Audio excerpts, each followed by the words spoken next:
Oh, your your subscription. No.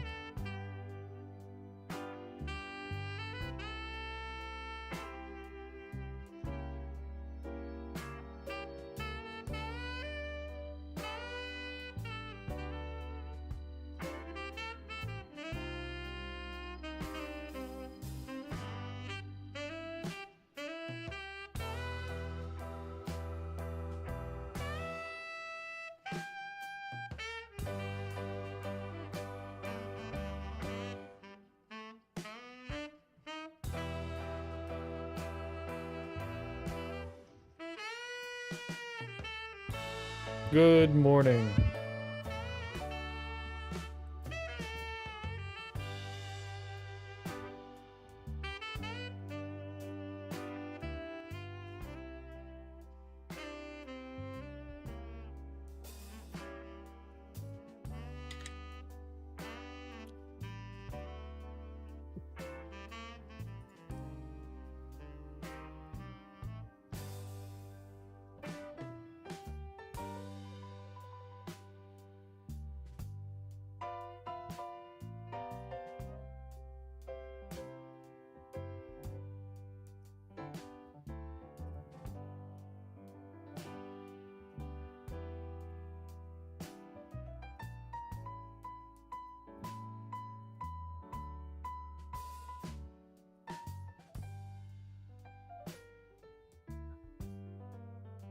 Hello, Kage Kenshin.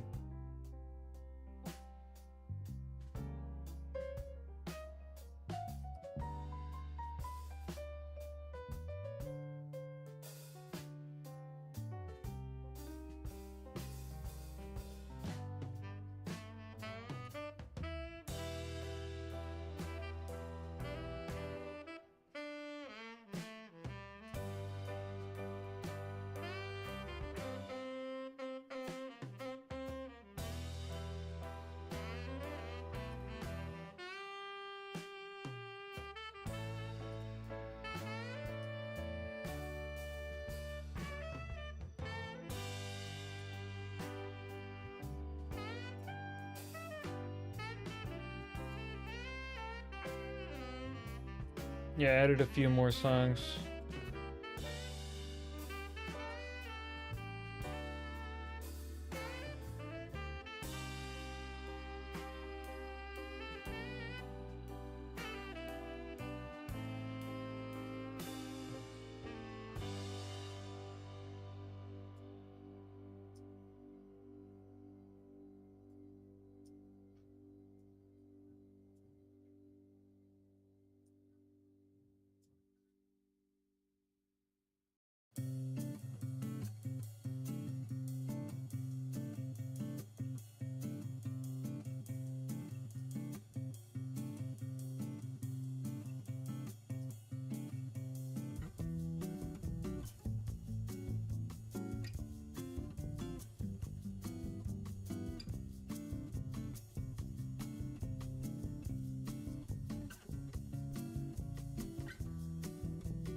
Ugh. All right. Audio sound good?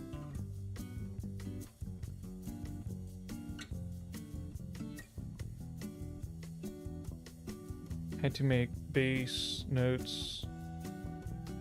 My backstory ad. Having safe houses got used against me.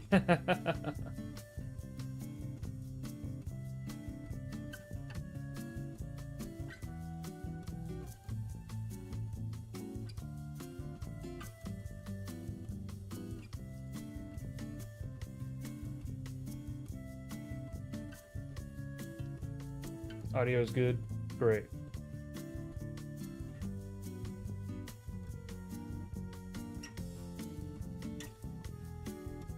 Hello, Life's Lemons.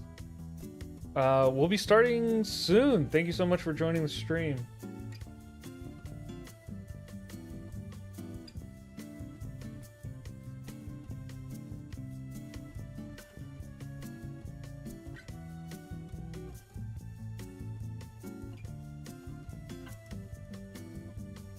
I think they may have already left.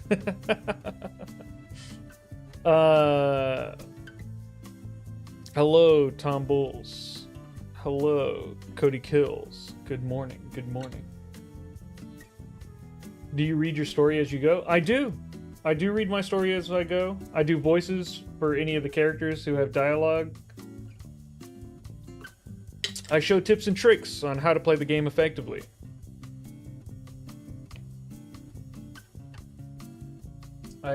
And I interact with the chat and have them affect the story as I go.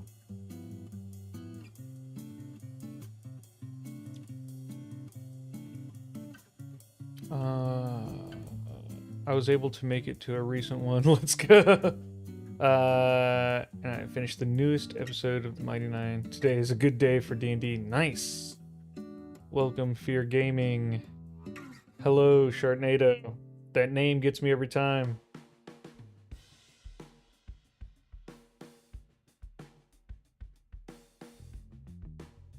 Yeah. In a few minutes, I'll post to the Discord that I'm now live, and then we'll get started.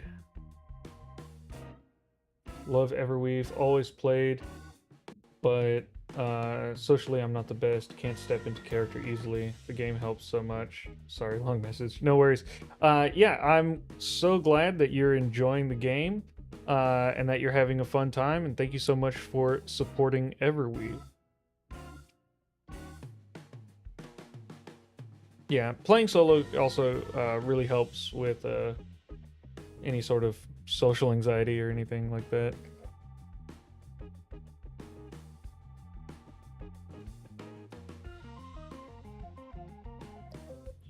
The BBEG corrupted your safe houses? So you took their bases. Nice. You've recently been experiencing burnout? That is unfortunate, Fear Gaming.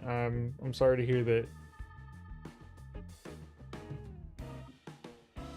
Yeah, taking time to rest, relax, and enjoy the stuff that you like can really help.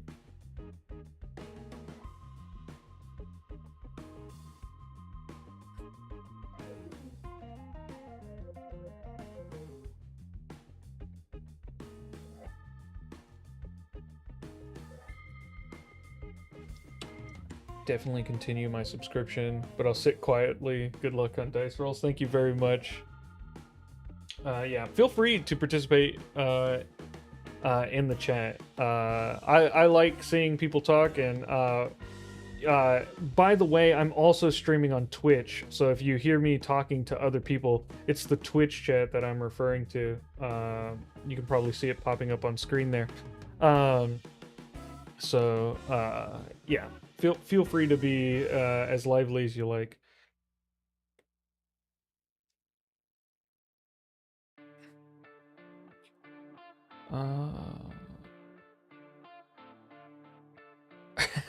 I'm the BBEG.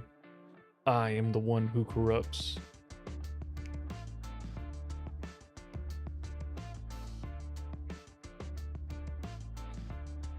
Insert evil laugh here.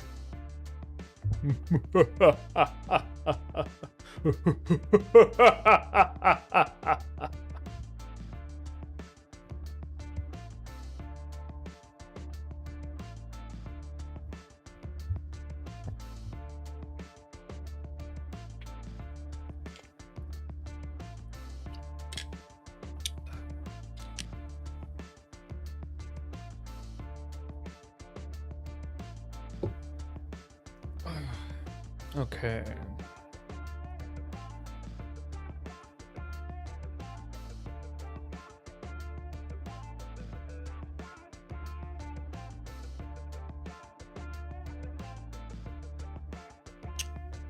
I tried to make a My Hero character, but the DM didn't want to try to understand. Wasted 30 messages explaining how I wanted my world to work. And my DM said, bro, this is D&D. Oh, that's rough, man. Yeah, you gotta make sure that all of that stuff is solidified immediately, which is why I put it all in the character creation.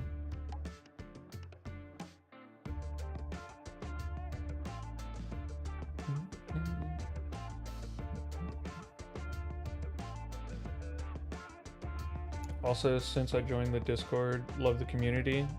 I'm so glad to hear it. I think we have one of the best communities on Discord. Like we're at almost 15,000 members, and yeah, there's no like bullying or anything like that. I think people are there having a good time and being really helpful. So I'm very, very happy with our community. I'm glad you think so too. Good morning, I'm a happy fox.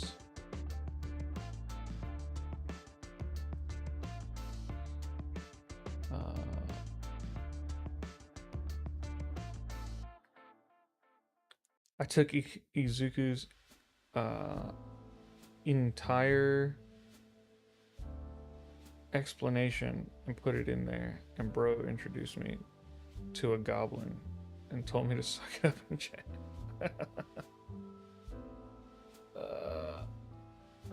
One second.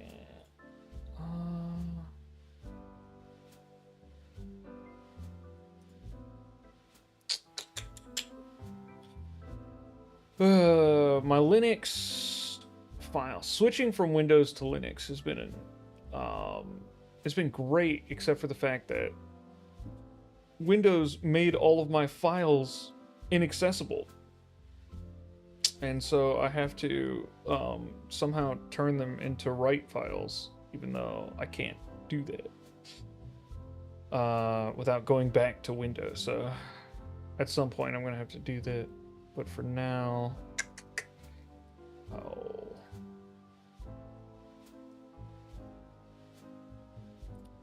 need to get all my music.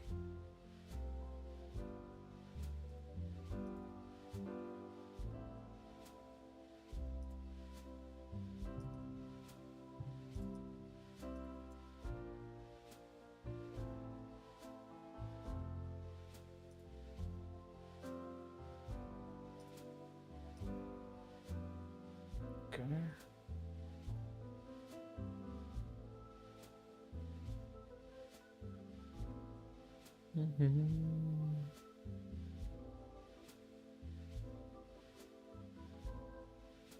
What class do you think is next? My bet is wizards, sorcerers. Yeah. My guess is it's gonna be druid ranger. Just thematically, they go together. So that would be my guess. But we also may only get one. In which case, if we only get one, it should be wizard.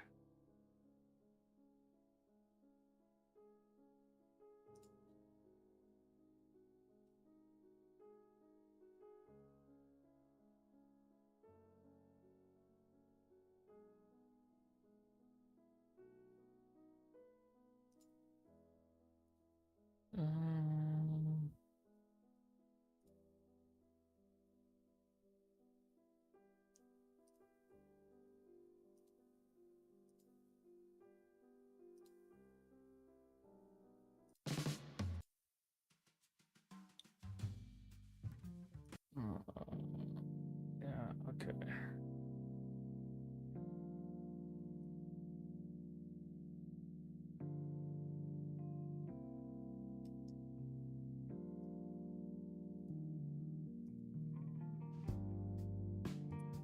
Let's restart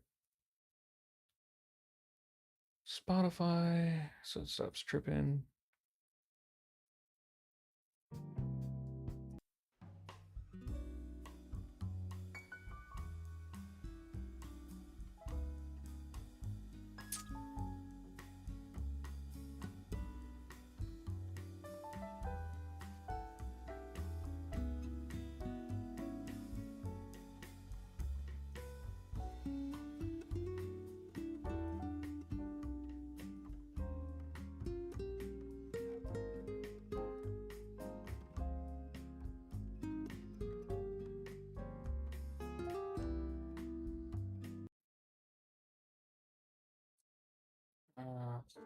Spotify is being annoying.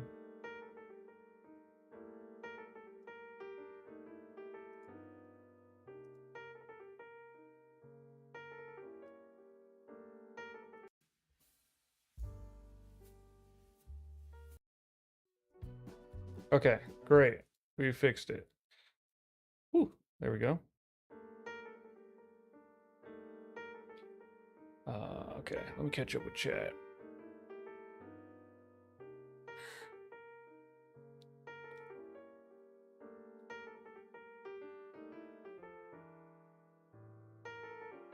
Well, food. Oh god, if Wizard is the next class, my first D&D character 3.5 edition rebuild into 5th edition. Nice.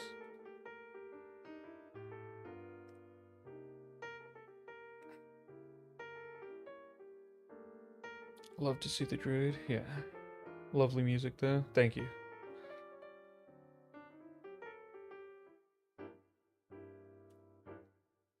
It is hard to find good... oh, stream should be starting. Oops. I was focusing on the music. Let me post to the Discord channel.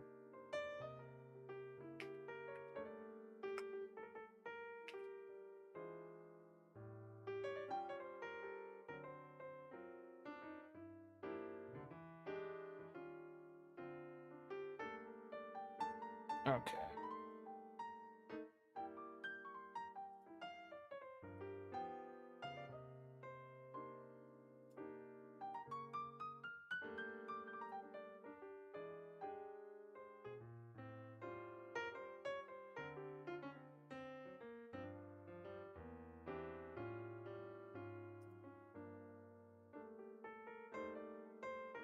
Music soothing. Yeah, people tend to like the music. Music's overrated anyways. Sorry you feel that way, Night Mist.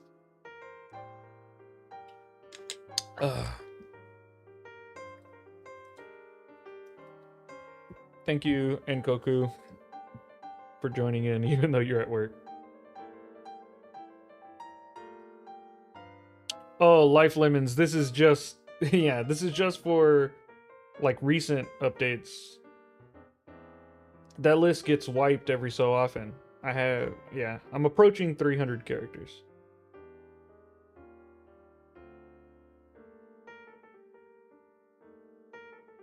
Always play with music off on games? Psh, not me.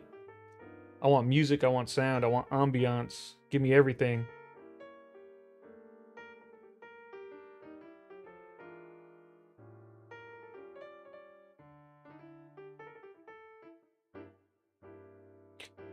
The music may be a tad loud. It's close to competing with your voice volume. Okay.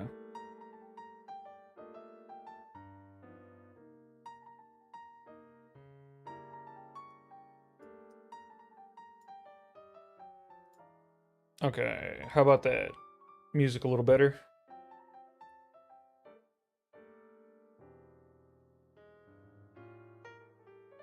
Damn. I've maybe wiped in quick room 20 to 30. Yeah.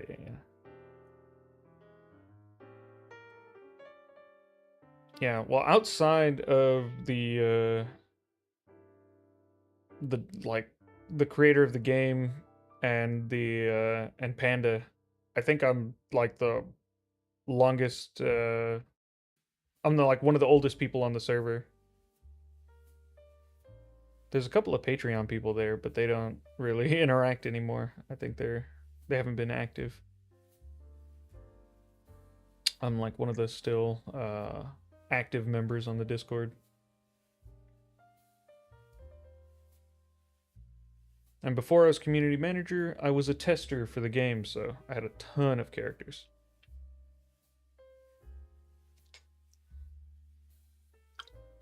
All right. I posted in the Discord. I think we're ready to start. Welcome, everyone.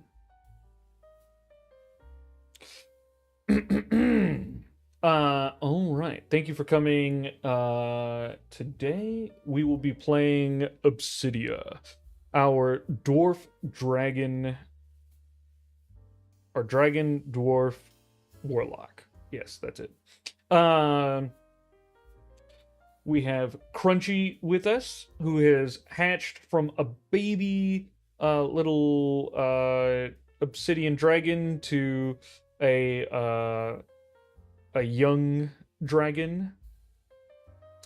And we ourselves have just recently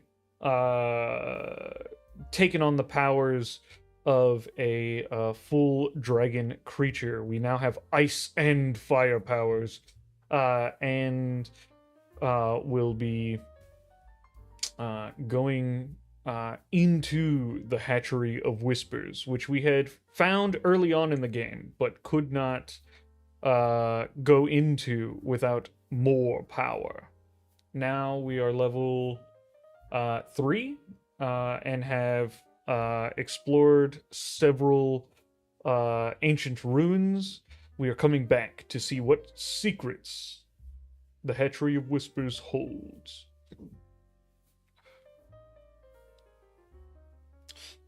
All right.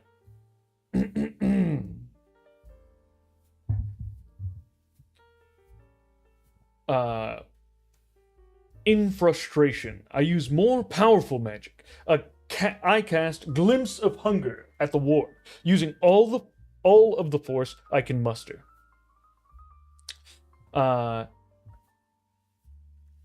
In a surge of frustration and raw power, you unleash the full force of Glimpse of Hunger at the ancient ward. A shimmering, nightmarish maw, teeth-like obsidian shards, manifest from the shadows before you, snapping and tearing with impossible speed. It lunges at the glowing magical barrier, ripping through its arcane structures. The ward, already weakened by your previous attempts, shudders violently, its bright blue light flickering and dimming like a dying flame.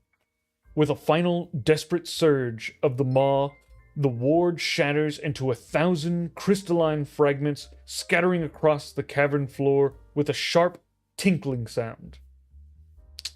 The air shimmers for a moment, then settles, revealing a newly opened passage. Beyond lies a dark, narrow tunnel, the air within still and heavy, carrying a faint, sickly sweet scent that you now recognize as the essence of dormant dragon eggs. The path to the Hatchery of Whispers is finally open. Crunchy lets out a triumphant roar, her powerful tail swishing in approval, her pink and purple eyes blazing with anticipation.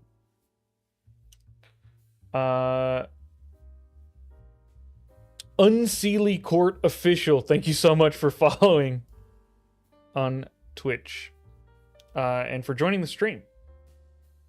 I don't believe I've seen you here before.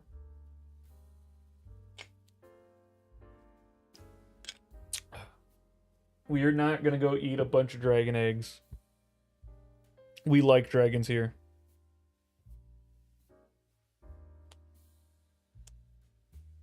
Dragonborn dwarf warlock at this point. Well, they were a dragon dwarf warlock.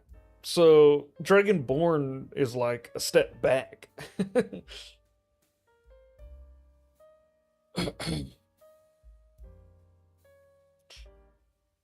All right.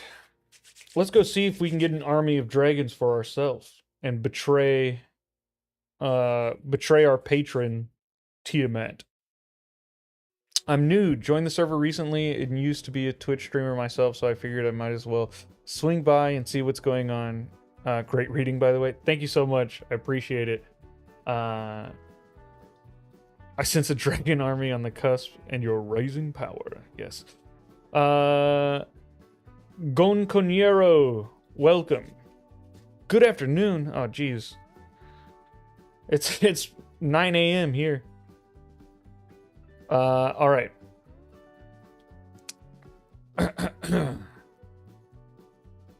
Let's go.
All right.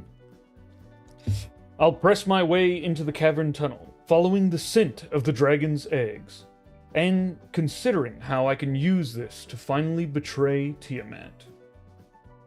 Crunchy moves behind me with predatory grace, ready for anything that would pop out of the darkness. American, shake my head. I'm not American. Well, I'm American originally, but I'm in Canada. So you don't get that. You don't get that complaint with me.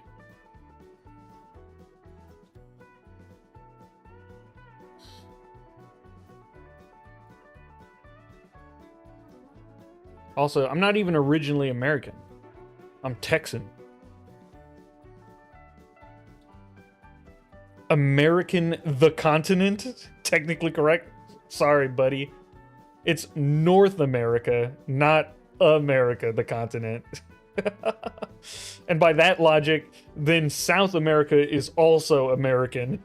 And so the whole 2 American continents count as one thing? I don't think so. You're gonna have to take the L on that one, buddy.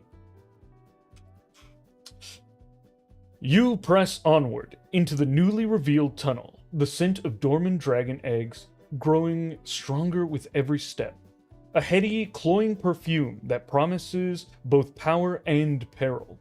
The passage is narrow and dark, the rough-hewn walls damp and cold to the touch. The sounds of the mine fade behind you, replaced by an unsettling silence broken only by your own steady breathing and the soft, deliberate tread of Crunchy's paws behind you. Her massive form, a shadow in the gloom, moves with a predatory grace, her pink and purple eyes glowing faintly as she scans the darkness ahead, ready for any sudden movement. As you delve deeper, the air grows warmer, suddenly charged with a pulsing, latent energy that resonates with your own draconic blood. This is it, the heart of the hatchery. Tiamat's brood lies ahead, a source of power to be claimed, but also a dangerous gambit in your larger scheme. The desire to gather enough might to become a true dragon, to avenge the dragon dwarves, burns brighter than ever, overriding any lingering loyalty to your patron. The betrayal, you realize, has already begun.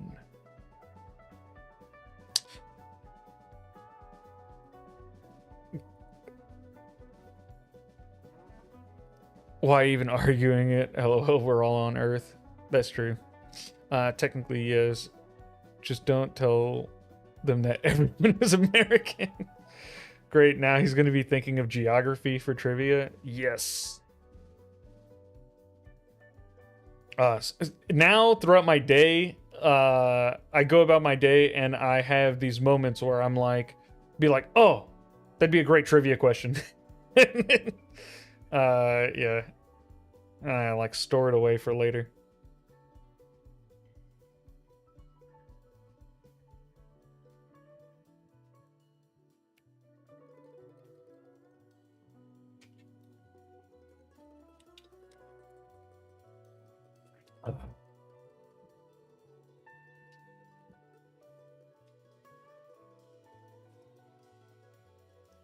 Quinceañera, that's only if you're bad at statistics.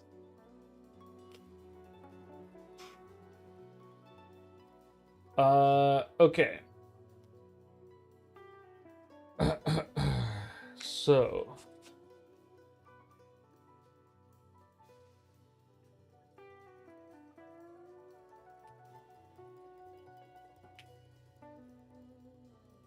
I guess that doesn't need to be capitalized.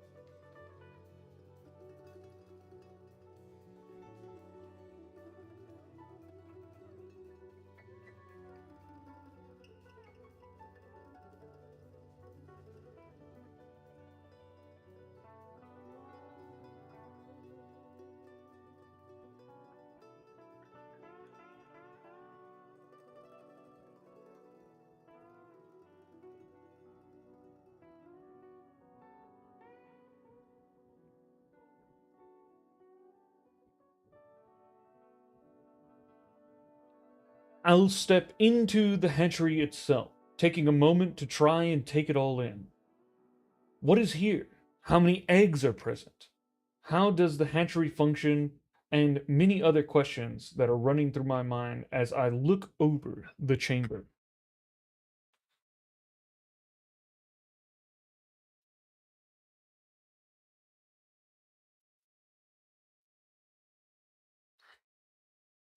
Bro, your patron is Tiamat and you're straight up backstabbing them? GG's? Oh, yeah, for sure. That's the setup to the character, is that uh, I'm betraying Tiamat.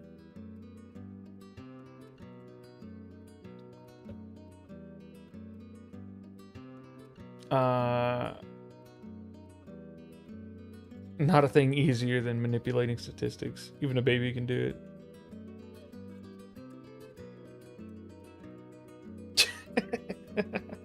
Kage Kenshin. Alright.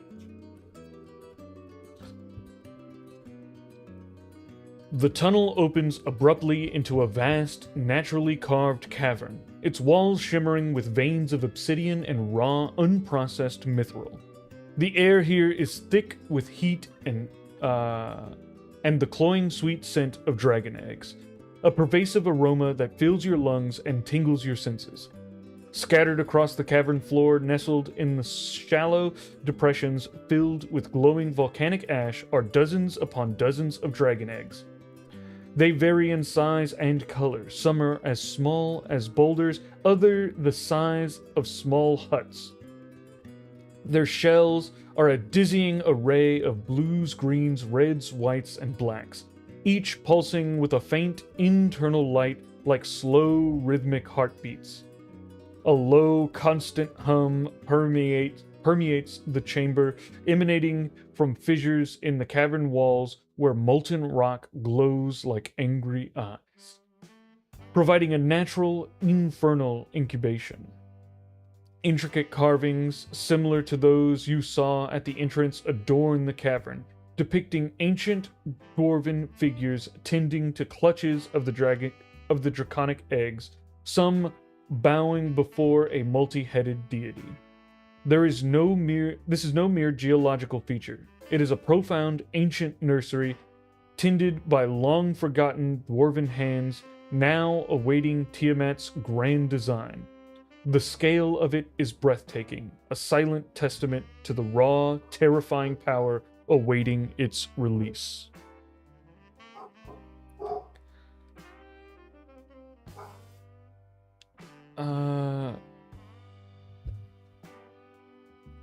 I'll be AFK for an hour or two, no problem.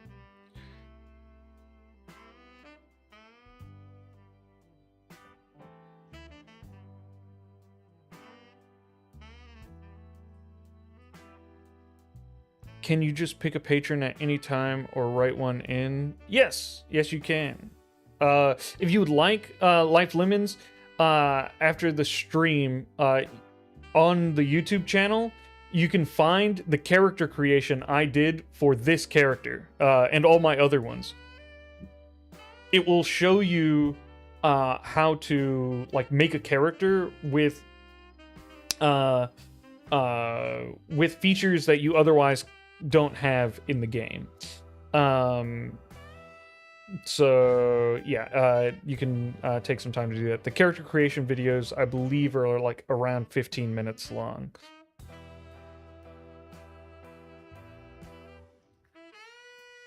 Definitely gonna check it out. Thanks. Yeah, no problem. Yeah, and if you find it super useful, you're in the Discord, so just ask people about the guide, and I'm sure they will send you in the right direction. But the guide has a ton of useful information as well. I like Chinese food. Does that count? This place seems dangerous to mess with. Tiamat might indeed get angry. Oh yeah.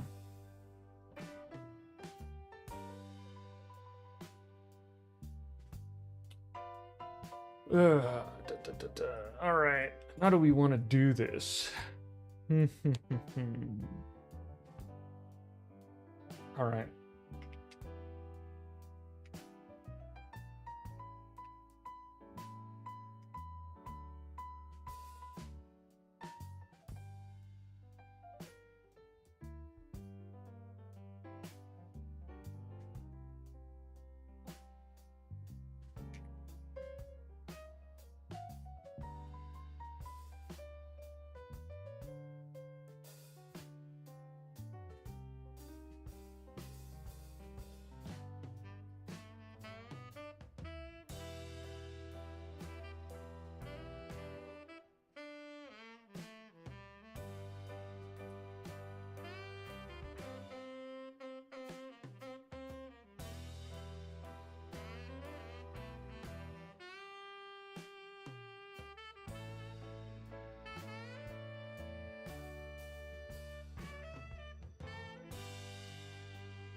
Crunchy, any ideas?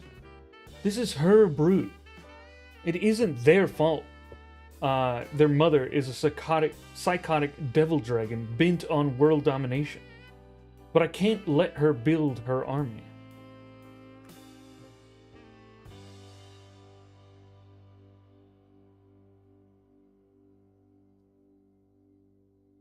Send you in the right direction. He says, throw the book at them. That's what really happens. Hatch one to hatch the others. Yeah, well, I do want to hatch them, but if they're immediately loyal to Tiamat, that'll be a problem. So I have to figure out how all this works first. Crunchy lets out a low rumble. The sound vibrating through the cavern, a deeper, more resonant growl than before.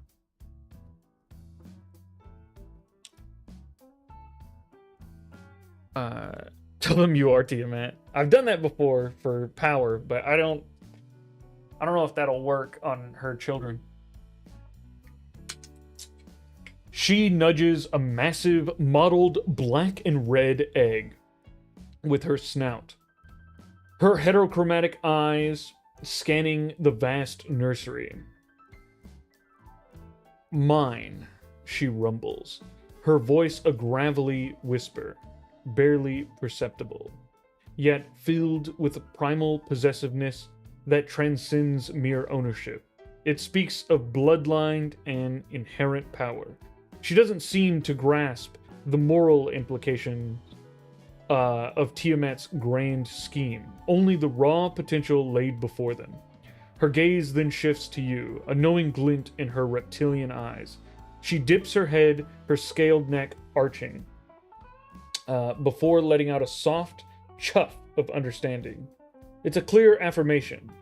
This is a resource, a means to an end, and she trusts your judgment to wield it. Her massive head sweeps across the chamber, indicating the sheer volume of slumbering power. The answer, though unspoken, is clear. There are many here, too many perhaps, to simply destroy without a plan. Yes, Crunchy speaks. That's her first time saying anything. Gravelly whisper. Yeah. Okay. So we gotta do something.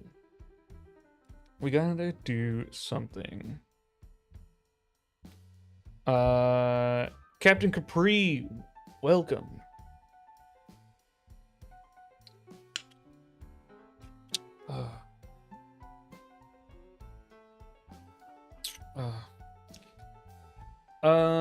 All right.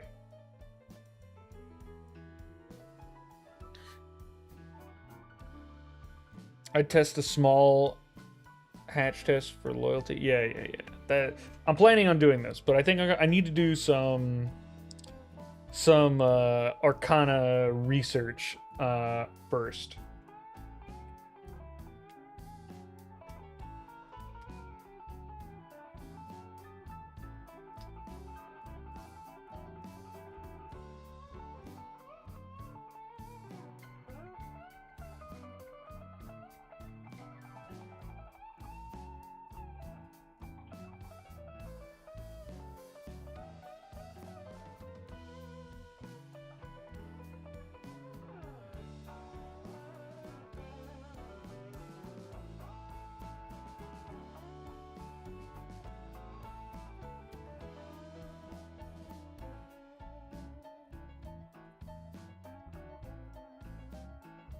I'll search the chamber for any information regarding the hatching process and the behavior of newborn dragons who aren't in the presence of Tiamat.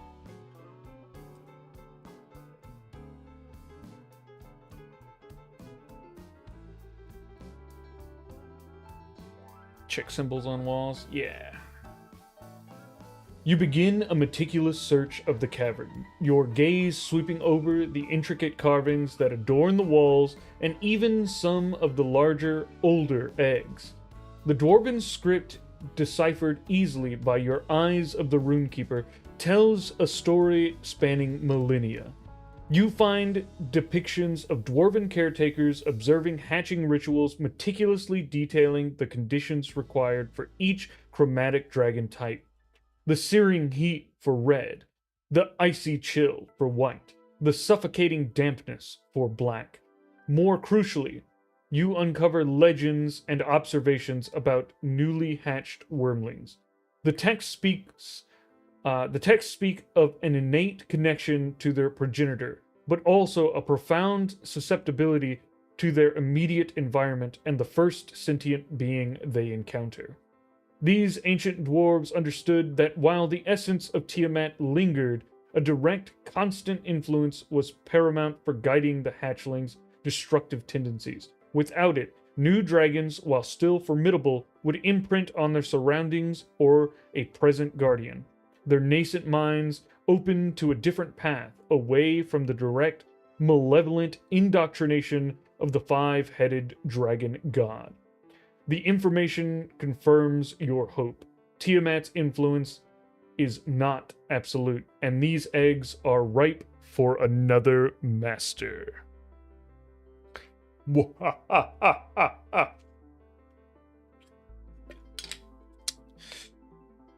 Ah.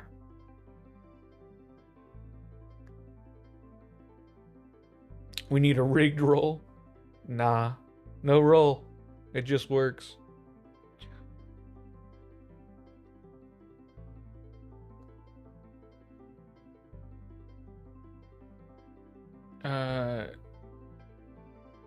Yes, this seems like a great opportunity to steal them away. Absolutely. All right.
To have so many dragons under my influence, what would that do to me, to my powers? I consider this and decide on a test. I'll go over to the egg that Crunchy pointed out and begin the hatching process for it. Since it was black and red, I'll submerge it in boiling water.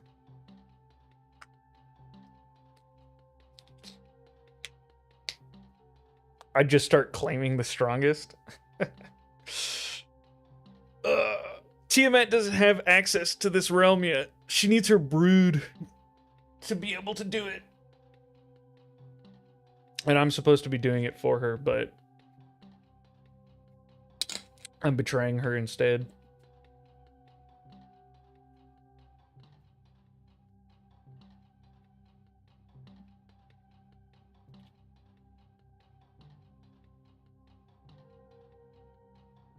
Okay, time for a nice decade-long montage of training and feeding dragons. Then a whole arc where they have their teenage rebellions and start dating humans from nearby villages and crap like that.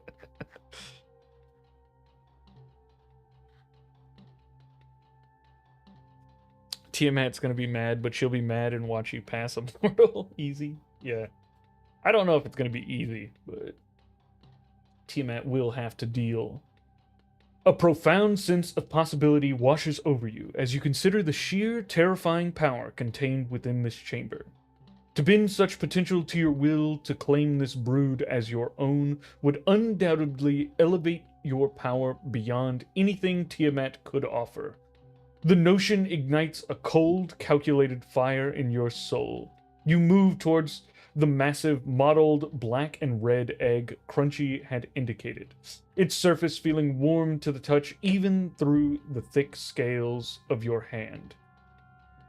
The air around it is already humid and hot from the volcanic fissures, but you can feel its nascent life still yearns for a deeper, more concentrated heat. You don't need boiling water here. The hatchery itself is a crucible. Focusing your draconic essence, you channel the ambient heat, letting the raw energy of the cavern infuse the egg. The egg begins to pulse more rapidly, its internal light flaring with greater intensity. Tiny cracks spiderweb across its shell, accompanied by a faint, high-pitched peeping sound from within, a nascent life struggling to emerge. Beep, beep, beep, beep, beep, beep, beep,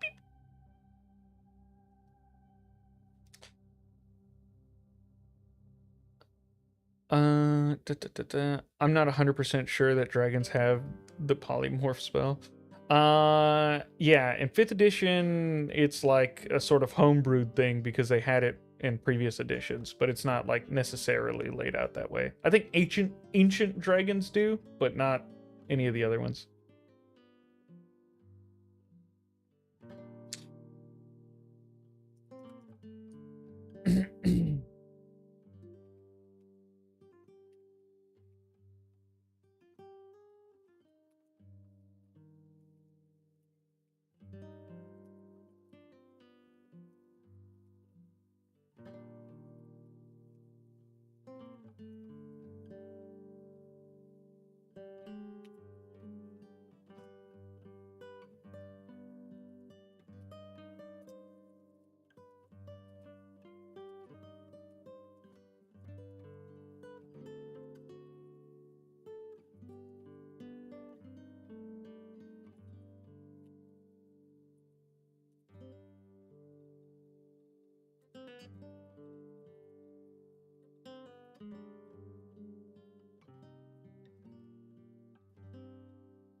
I signal Crunchy to hide, as to not interfere.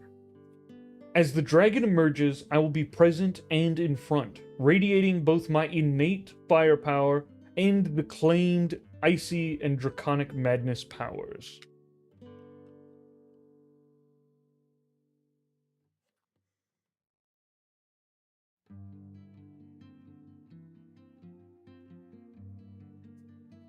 Dragon imprinting, let's go. Yes. You gesture subtly to Crunchy, and with a silent understanding, the now full-grown dragon melts into the deeper shadows of the cavern. Her massive form surprisingly adept at concealment amidst the obsidian veins and volcanic fissures. Only the faintest glimmer of her eyes betrays her presence. Observing from a respectful distance, your focus returns to the egg. The spiderweb cracks deepen and expand across its surface, accompanied by the distant sounds of struggling from within. A sharp crack echoes through the chamber as a piece of shell detaches and falls away, revealing a glimpse of iridescent black scale beneath. You stand tall before the fracturing egg, drawing upon every facet of your being. Your obsidian scales pulse with an inner magma glow, the cracks within them flaring bright orange. Simultaneously, the icy scales and crystalline spines gifted by the ancient Frostwing manifest, shimmering with an ethereal blue luminescence, a stark contrast to the heat radiating from your core. A subtle, almost imperceptible aura of the maddened drake's chaotic energy thrums around you, a silent promise of untamed power. You are a living paradox of elemental fury and ancient madness, a dazzling, terrifying spectacle for the nascent life about to emerge.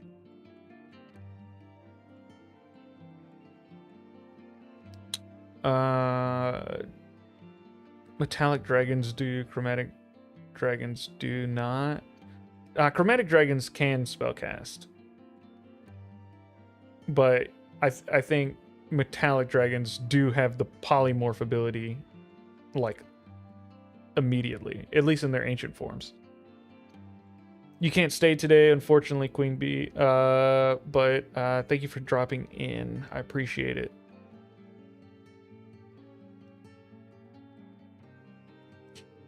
Oh, right.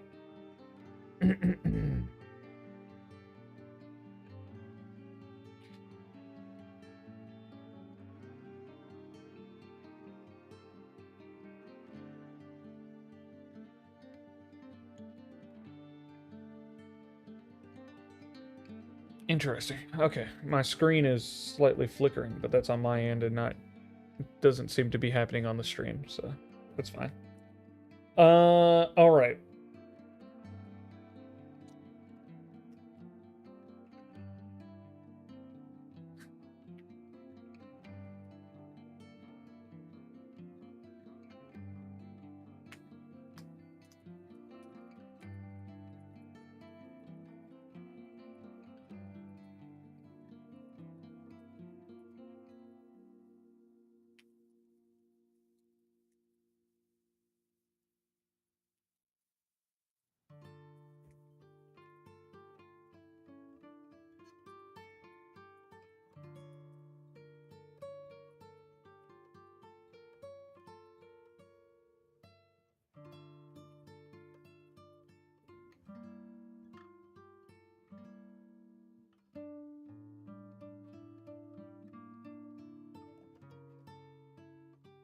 I will look the dragon in the eyes as it emerges, taking in its form.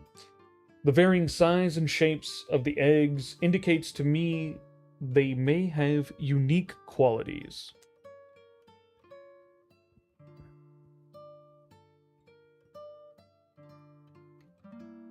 LOL, things are breaking, everything's fine. Yeah. Yeah, it's just this one. Let's see. Curious if it's happening on my other No, yeah, it's just the Everweave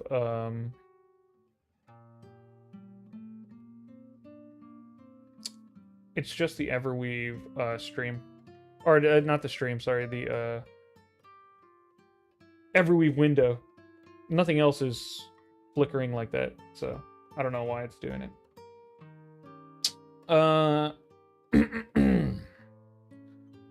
The final pieces of the eggshell shatter, crumbling inward with a wet crunch.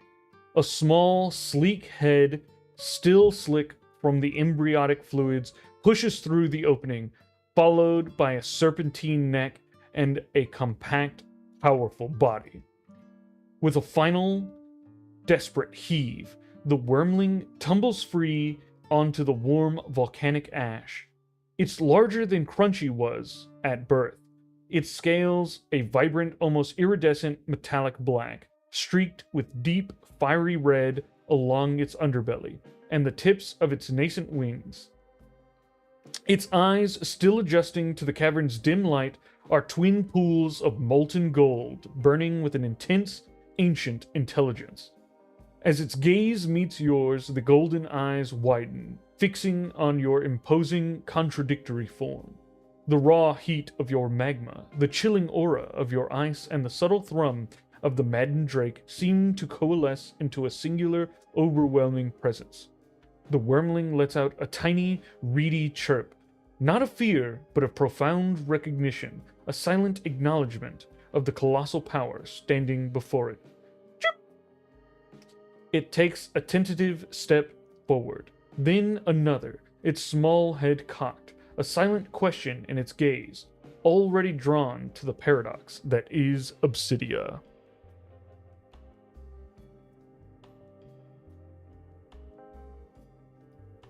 Huge Drago, yeah. Good morning, silly.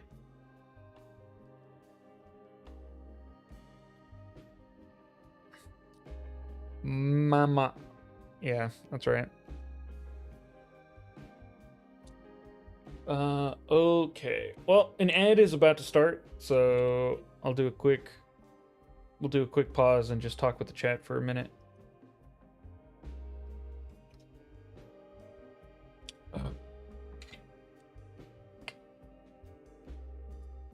So that those on Twitch don't get left behind during the cool dragon stuff. How's everybody doing? Oh, silly. I'm in the hatchery. There's a million dragon eggs. Hey, Echo. Ever hear of glitter yarn?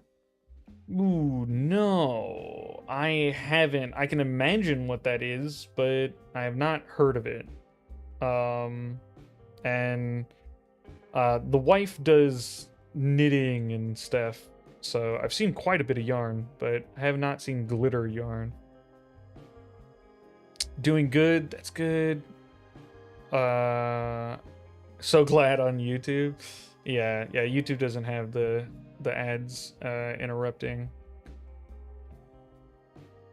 Not just one dragon, found a bunch. Yeah, that's right. No making omelets. Why are people trying to eat the dragons? It is yarn with a metallic thread to act like glitter. It's not individual glitter. Very pretty. Nice. Doing good. Busy, but good. Getting ready to drive to go visit family with the kiddo. I'm doing good. Yeah. We're gonna like set up some decorations and stuff. Planning to have the family over for Christmas. Yeah, things are going well. Looking forward to relaxing this weekend.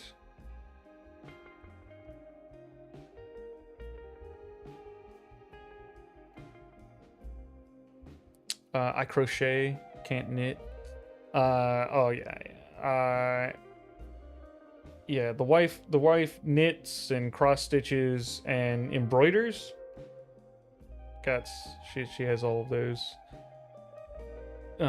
skills. Because we're hungry. Get something to eat, guys. I'm also hungry. I haven't eaten breakfast. Has anyone encountered the great silencing in their games? No, but sounds cool. Would you let Crunchy have one bound to her, like this one is about to bound to you? Maybe, yeah. It's not outside the question.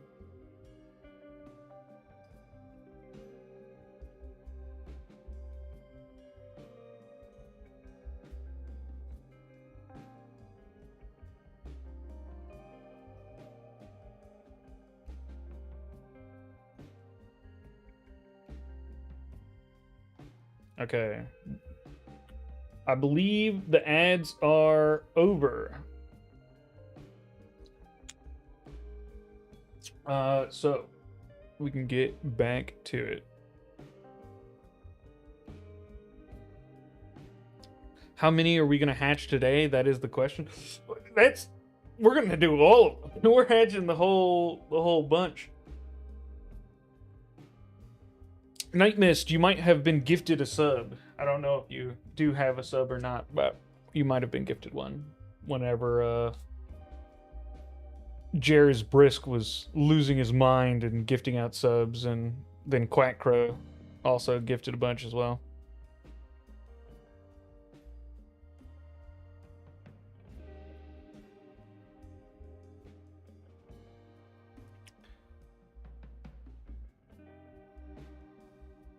I wasn't there for that technically. Ooh, unfortunate.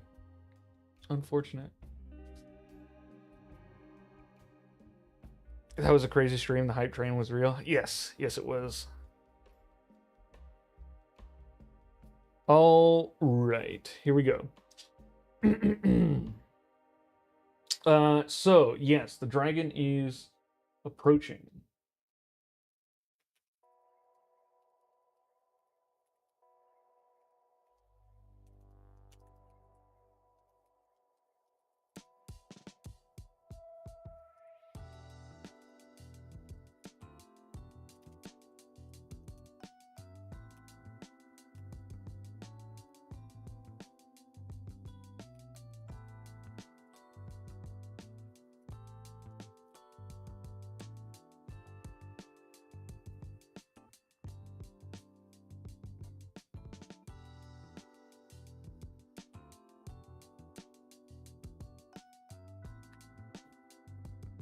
I reach out my hand to let the dragon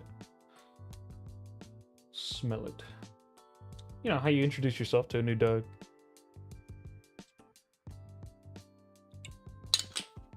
My sub finally ran out, I think. The stream was nuts. Yeah.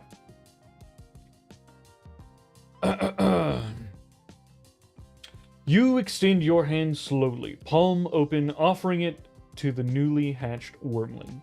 Your fingers, tipped with obsidian claws, are a tapestry of glowing magma and shimmering ice. The wormling's golden eyes track the movement. Then, it takes another tentative step, its small body swaying slightly on unsteady legs. It approaches with an almost comical caution, its head dipping low to sniff at your outstretched palm. A tiny, inquisitive rumble vibrates in its chest as its wet snout touches your skin. Wet snout? Okay. Well, I guess it did just hatch. You feel the brush of its nascent whiskers? What? It has whiskers? Okay, I have a dragon with whiskers. Surprisingly soft against your scales. There's a moment of intense, silent communication as it takes in your unique scent. A complex blend of ancient rocks, sulfurous heat, ozone, and the faint, cold tang of frost. It seems to absorb your essence, its golden eyes never leaving yours. After a long moment, it nudges your palm with its head and then lets out a soft, contented chirp. A sound that resonates deep within your chest. It's a silent pledge, a recognition of its new master, already imprinted by your formidable, paradoxical presence. Dragon whiskers, yeah.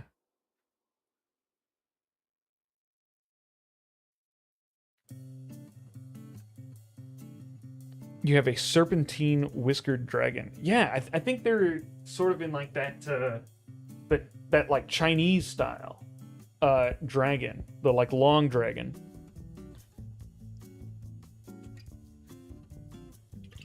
But it also has wings. Fun.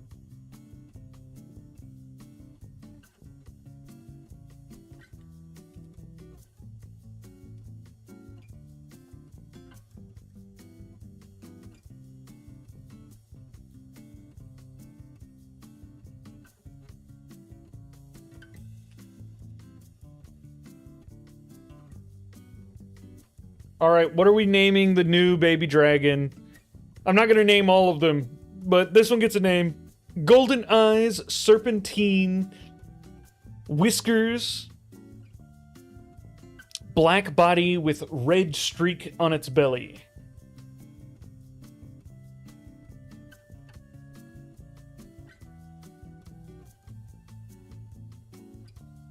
Crunchy and munchy.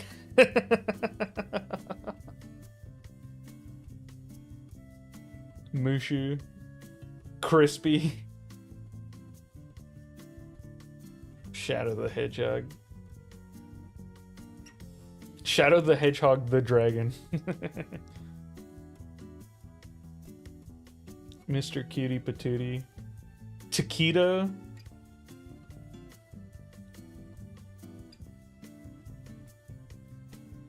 I changed to Munchie. Yeah, Munchie's pretty funny. Having Crunchy and Munchie.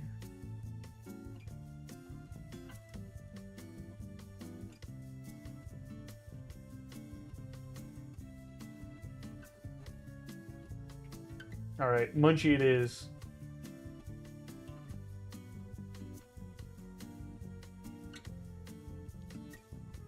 Two Tap Tone. Thank you for joining the stream. Hello. I don't recognize. Oh, maybe I do recognize your name. I don't know if this is your first time or not. But I don't recall you being in the stream. So if this is your first time, welcome. If not, sorry for not remembering. But welcome anyways.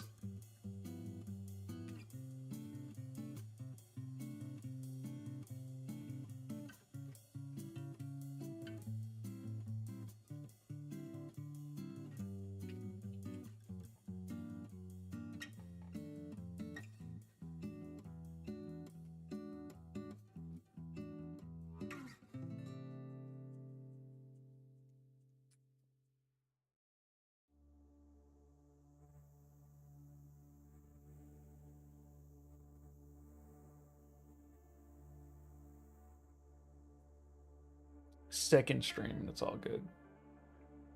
I'd like you and the Everweave team to know y'all have caused an addiction. Thank you so much for supporting. I'm glad you're enjoying the game.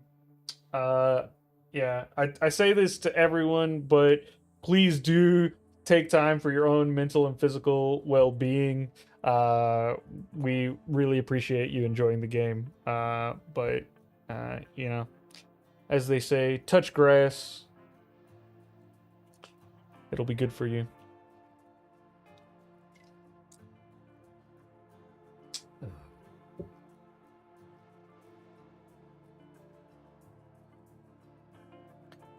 All right.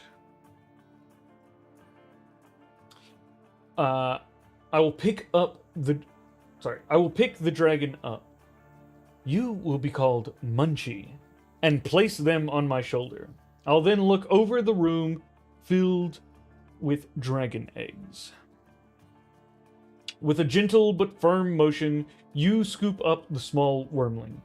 It instinctively clings to your hand, its tiny claws surprisingly sharp, before you carefully settle it on your shoulder. You'll be called Munchie, you murmur, your voice a low growl that seems to resonate with the creature. Munchie lets out a tiny, contented chirp, chirp, chirp, chirp, chirp, nestling against your neck, its golden eyes blinking up at you with unwavering trust.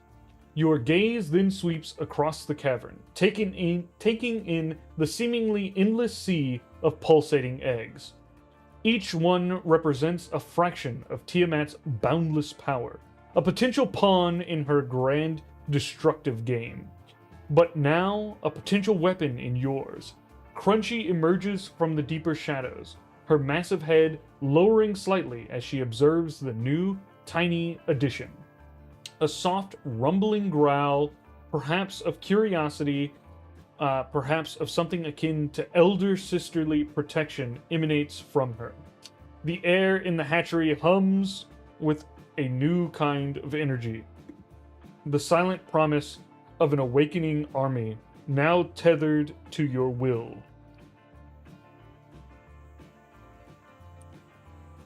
I play this game for my mental health. Admitting you have an addiction is the first part of healing, yeah. But there's only snow outside right now. I ain't touching snow.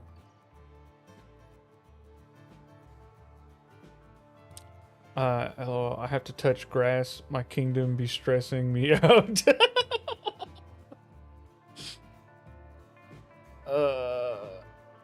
Crunchy and Munchie are going to be rivals. I see jealousy in the future. No, look at that. That's big sister. That's big sister protection right there.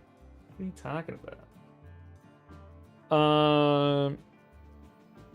Good thing she's not jealous. That could get complicated. Yeah.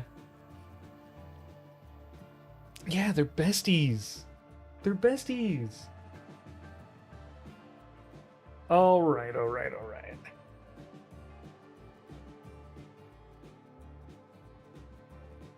No, they're sisters. None of this. All right.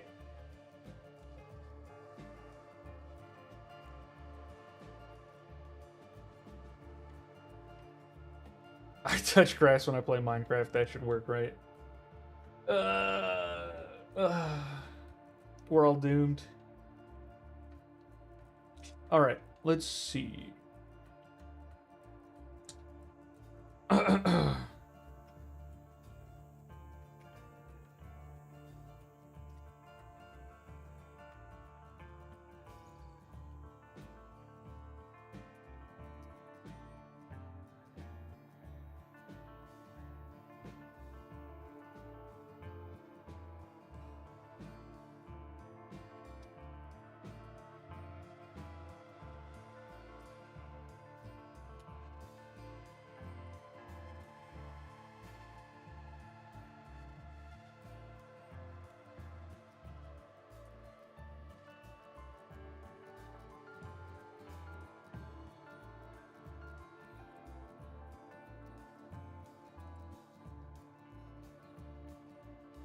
Crunchy, you can hatch your own. Any single egg you think you can have imprint upon you. Just be sure you choose wisely. Make my character do your challenge from I'm a Happy Fox. Name a dragon echo or after your character. Okay. I did plan on having one more named dragon, so this is a possibility. It was going to be my mount. So I was going to pick the biggest one. I can do this.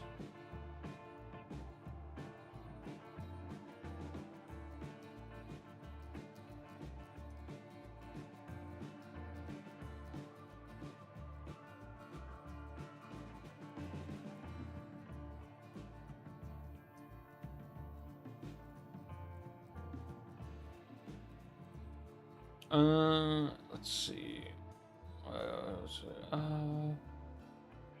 Could you start breeding hybrid dragons? You start a dragon adoption service? It's gonna be epic. Crunchy about to incubate an army. Let's go.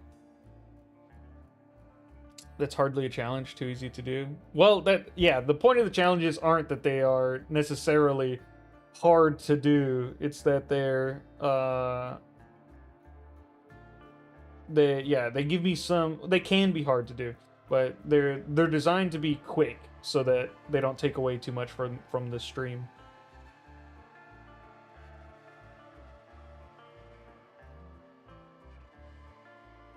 The mount could be named Appa. How many dragons have been hatched? Just came back. Just the one so far. Just the one. Okay.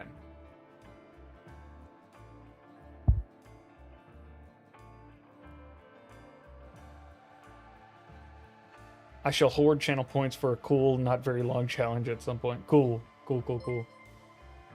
Lando1461 is now following on Twitch. Thank you so much, Lando, for following. And welcome to the stream. I don't think I've seen you here before, so I appreciate you dropping in. Crunchy rumbles softly, her large head tilting as she considers your words. Her glowing eyes scan the myriad eggs, a predatory intelligence shining within them, a mirror of your own ambition. With deliberate movements, she approaches a cluster of eggs nestled near a particularly warm fissure. Her snout twitches, testing the air before she settles on a large, deep blue egg, mottled with veins of silver. It pulses with a vibrant, cold energy, distinct from the other chromatic hues, a stark contrast to Mushi's fiery potential. Wait, sorry, Mushi's. I was thinking of what is it, Kagi's? No, Night Mist's suggestion. A stark contrast to Munchie's fiery potential. She begins to nuzzle it, her powerful draconic magic resonating with its surface. The egg shimmers, and delicate cracks begin to appear, spreading rapidly across its shell. A high-pitched, almost musical chime echoes through the cavern as the new wormling emerges, a small sapphire-scaled creature with eyes like frozen stars, instantly locking its gaze onto its colossal new mother. Crunchy lets out a soft, pleased chuff, gently nudging the fledgling with her snout, a silent bond forming between the two creatures of ice and sky.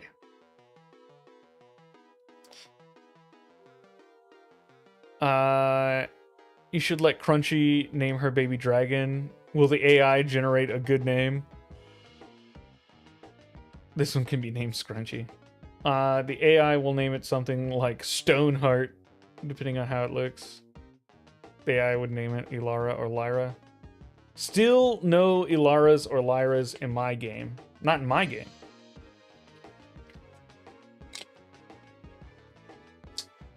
Not in any of them. I can't believe you guys have Ilaras and Lyras. That's lame. That's like super generic name.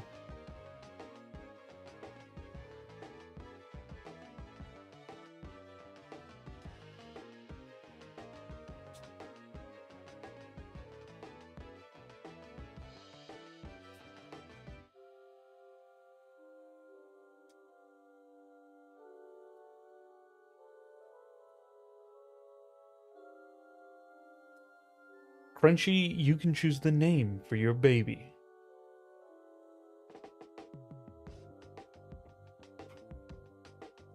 Crunchy lowers her massive head, her breath a visible mist in the warm hatchery air. As the sapphire-scaled wormling nuzzles against her snout, her golden eyes, usually so fierce, soften as she regards the small creature. She doesn't have golden eyes, it's starting to mix up the dragons. After a moment, a low rumble vibrates from her chest. A sound that seems to form words in your mind. Frost. The name is simple, elemental, and perfectly befits the newly hatched dragon, whose scales shimmer like freshly fallen snow under moonlight. Frost chirps in response, an almost delicate sound, and attempts to climb Crunchy's powerful foreleg, a tiny, determined adventurer already. Crunchy nudges Frost gently, a silent acknowledgement of the bond now forged. Not even Frostheart. See? It chose a good name.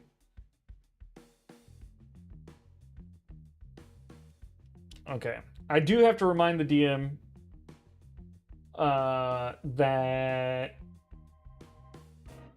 Crunchy has all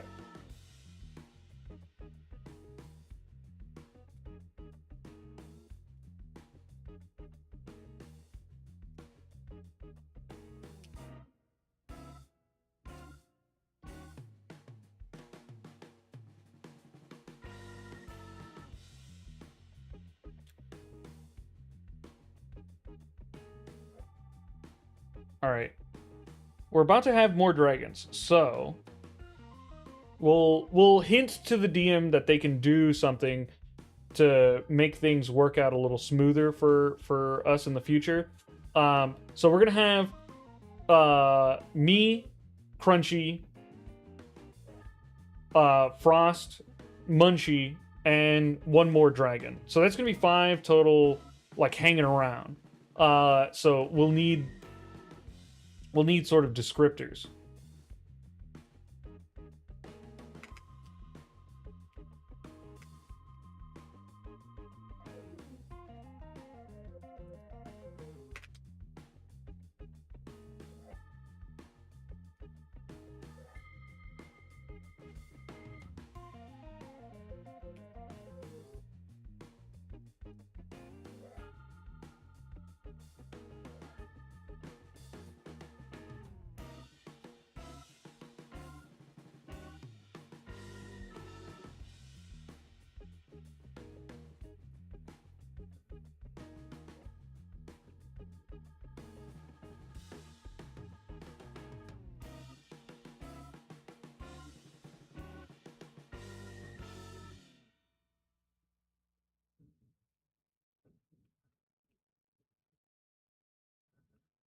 Okay. DM. Crunchy has heterochromatic pink and purple eyes, not gold. DM, if it would help, please create dossier type items that I could have in my inventory that use the item description to detail each of the individual dragons in detail. And then a great name, Crunchy.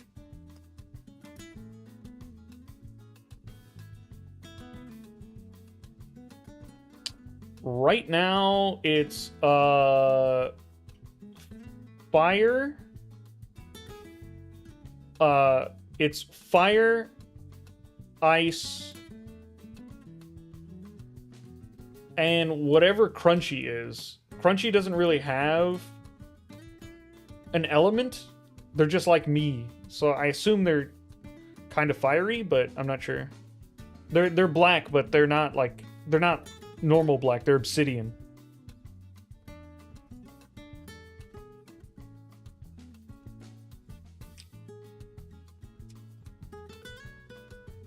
Yeah, Crunchy looks exactly like me, except like a proper dragon.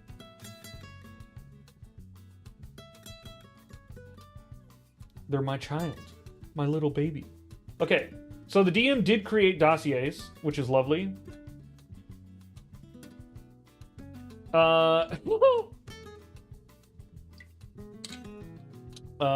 Okay. It made the dossiers poorly.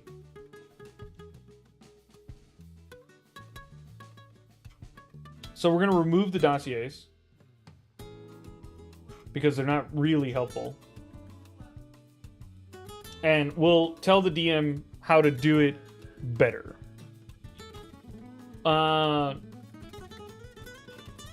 With Munchie... Oh, sorry. There's two parts to this. Frost, you repeat, a smile touching your lips. Crunchy nudges Frost gently with her snout, her heterochromatic pink and purple eyes glowing faintly in the dim light, fixated on her new charge.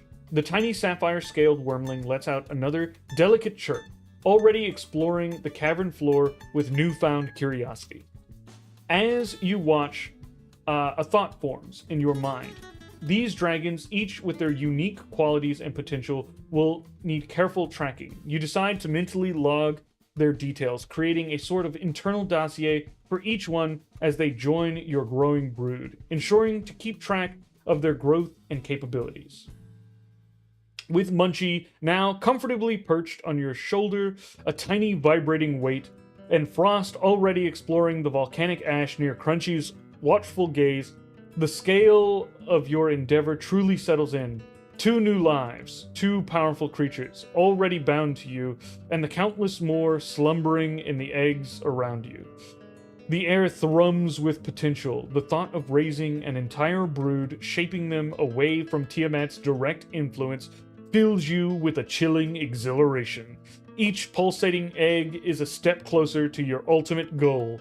You look around the vast chamber, the sheer number of remaining eggs, an overwhelming sight, yet now, not daunting, but promising. The hatchery of whispers has become your own, a crucible for a new kind of power. The DM is a smartass, I see, yeah.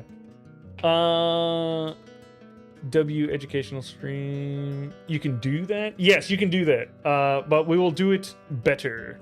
I'm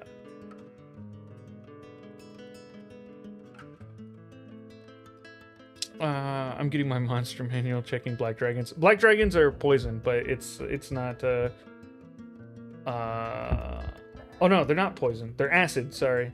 But it's not relevant because she's not a black dragon, she's an obsidian dragon. Might need to make one at a time. Yeah, maybe. I don't think so, though. It should be able to handle 2. Yeah, green is poison. Yeah, black is acid. About to drive. Not sure if I can get family before the stream ends. If not, I'm glad I was able to catch what I did. Thank you always. It's good seeing familiar names. Bye, Lalonda.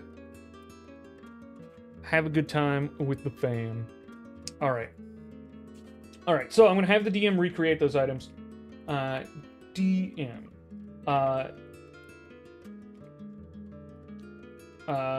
Thank you for creating the dossiers. But they did not contain the detailed information in them. Please use this as a template for recreating the dossiers for Crunchy, Munchy, and Frost. And then I will do item name,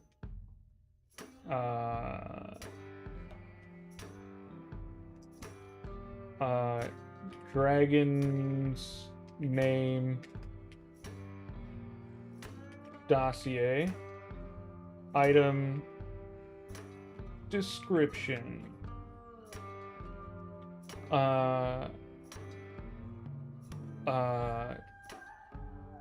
size,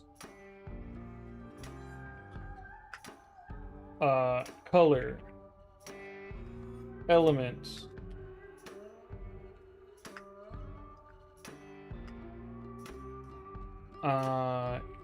unique features, and personality.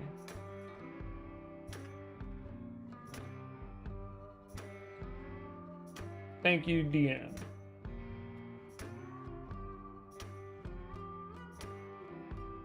I'll re-catalog with more detail this time.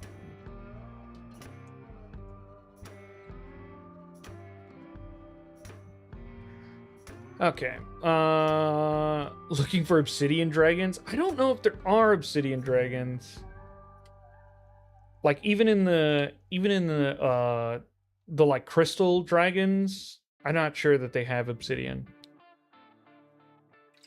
Yeah, the gym type. They have fire and psychic abilities. That's dope. Okay. Dope. Let's see how it looks. Let's see how it did. We got the 3.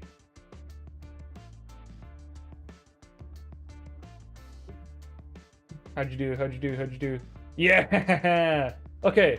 Crunchy dossier. Size, full-grown dragon. Color, obsidian scaled. Element, draconic, fire, magma, affinity with developed resilience to cold. Dope. Unique features, heterochromatic eyes, capable of speech, possesses heightened intelligence. Sweet. Personality, loyal and protective of Obsidia and her new charge, Frost. Initially innocent and curious, now more mature, intelligent, and fiercely devoted. Heck yeah. Munchy dossier. Size, wormling, larger than Crunchy was at birth. Color, iridescent metallic black, streaked with deep fiery red along the underbelly and wingtips. Lovely. Hello, the wife. Element, fire, magma, implied strong affinity.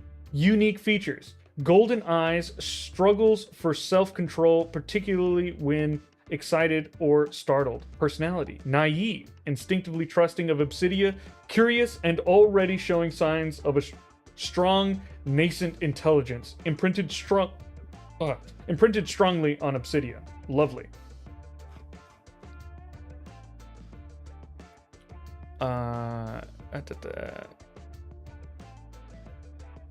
Face fed, now watching. Nice.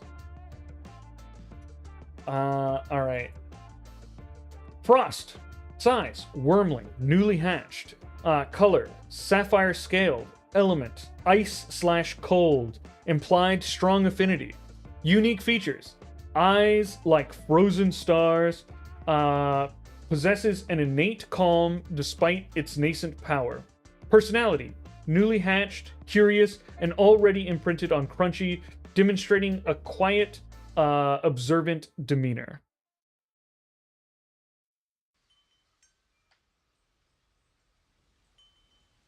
Okay, cool, silly. All right.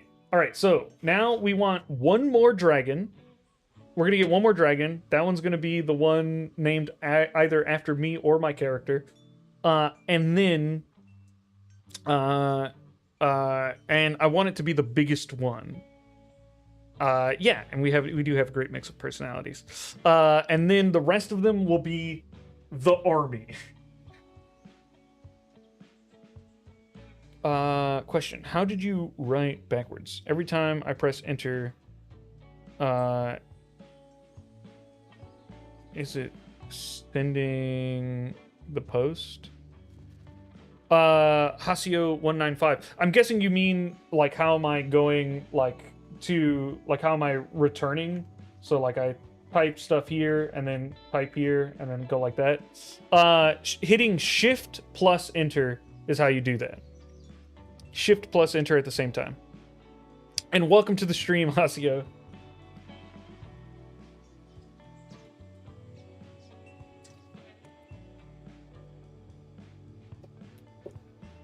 What are you talking about? We'll live in a big dragon pile. Okay. Never tried that. Cool. Glad I could be of help. All right. My apologies. You are absolutely right. I will ensure the dossiers are comprehensive and reflect the distinct characteristics of your growing draconic family. It is crucial to have accurate records of such potent allies. Thanks, DM.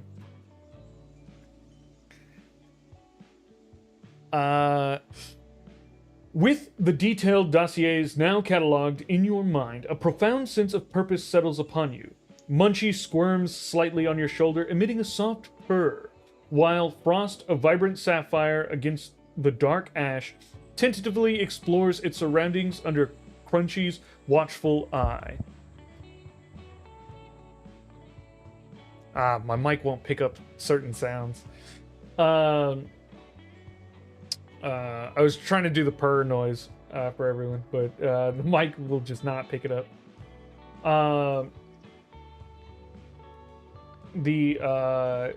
The hatchery, once a mere obstacle, now feels like a vault of unimaginable power, waiting for your command. The sheer number of eggs, a kaleidoscope of dormant might, promises an army unlike any Mythgar has seen. Tiamat's grand design, you realize, is now a double-edged sword, wielded by your own ambition. The echoes of dwarven ritual carving seem to watch over you from the cavern walls, bearing witness to a betrayal millennia in the making. The air, thick with the scent of untold draconic power, pulses with a silent promise of awakening. The path ahead, however, remains shrouded. How will you harness this nascent horde without alerting the five-headed queen? And what new challenges will arise from such audacious ambition?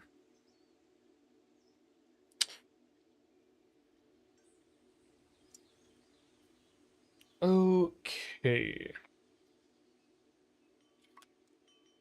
We are the horde. Yes. Yes, yes, yes. All right. Let's see.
I will start by imprinting one more dragon.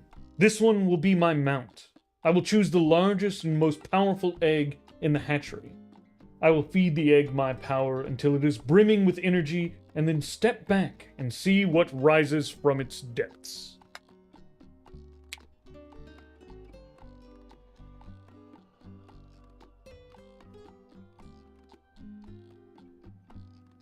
I hope the next dragon has a funny personality.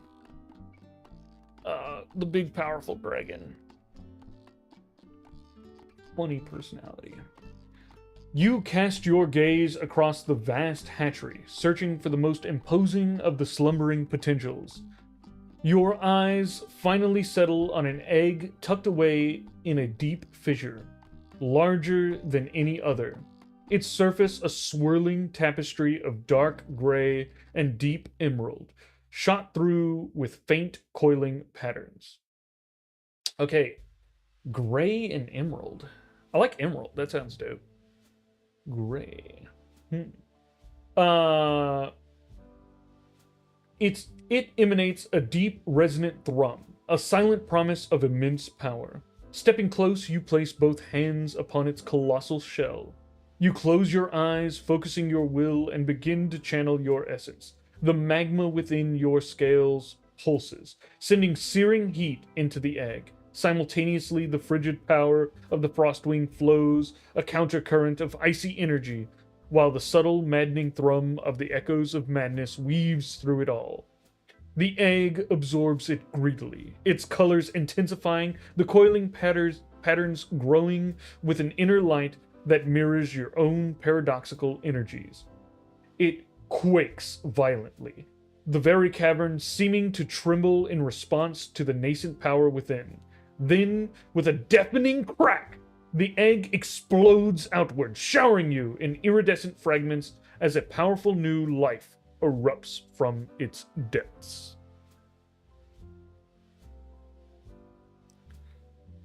A funny personality for the mount, the dragon would never take them where he wants to go. Going to be an earth poison dragon, isn't it? Maybe. We'll see. Emerald is cool. Emerald dragons are real. I don't know what their deal is. Silly has the monster manual open.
I just realized you sound like Comic Storian on YouTube. He passed away, but left amazing comic retail stories. I've never heard of them, but I'll probably try and check it out, see how they sound. Unfortunate that they passed. Oh, seems multiple fans of them in the chat.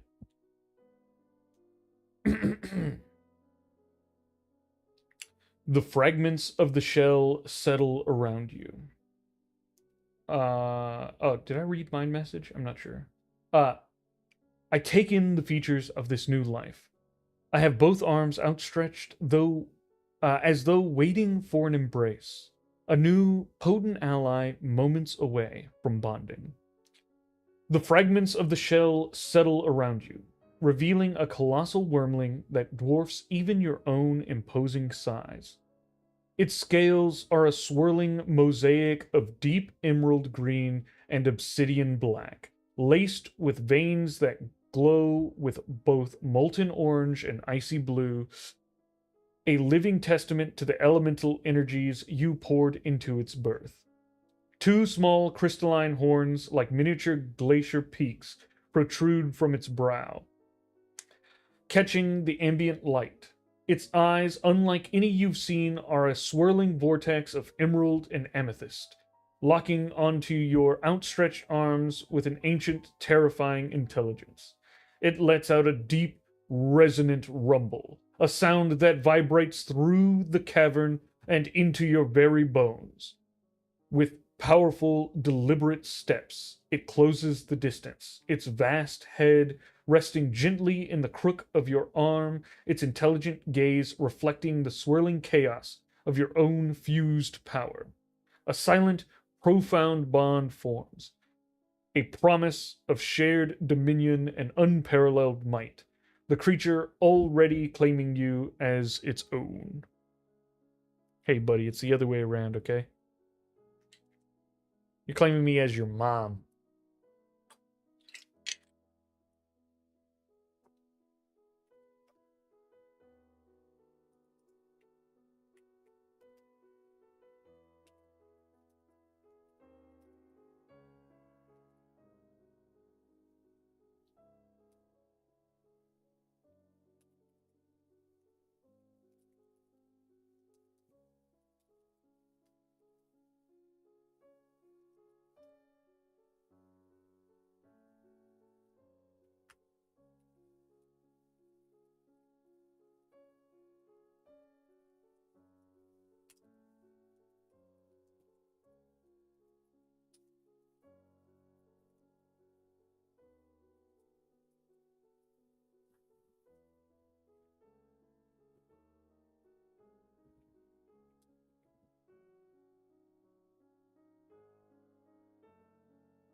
It was a challenge. I'm a Happy Fox told me I had to make a character, make one of the name a dragon Echo or after my character, and it didn't make sense to name them Obsidia, so they are Echo. And we got the dossier.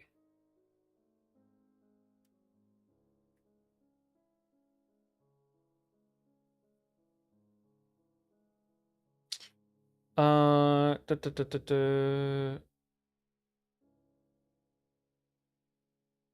You got claimed long. Yeah. You have been adopted. Congratulations. You're its and it's yours. So poison rules? Emerald dragons are psionics and treasure knowledge and history over typical hordes of treasure. They can also use shapeshifting. Dope.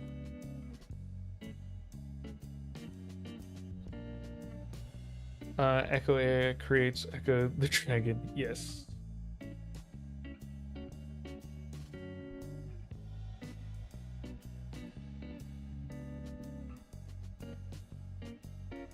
Oh, Echo works poetically, so it's great. Because they sort of like reflected my power back. Yeah, that it does somewhat work in a poetic sense. That's a big baby. Yeah. Alright, let's see. Oh, size.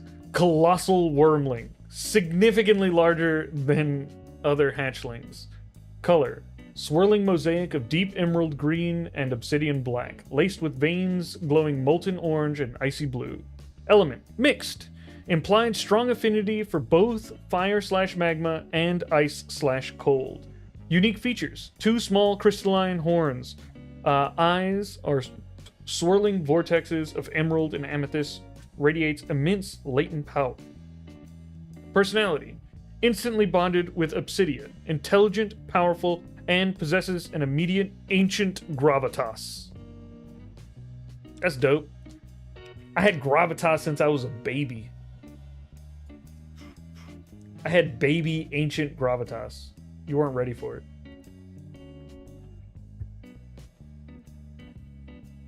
You posted some pictures of the dragons. Okay, hold on. I'll take a quick second to look at the dragons. What am I, crazy? Not to look at the dragons?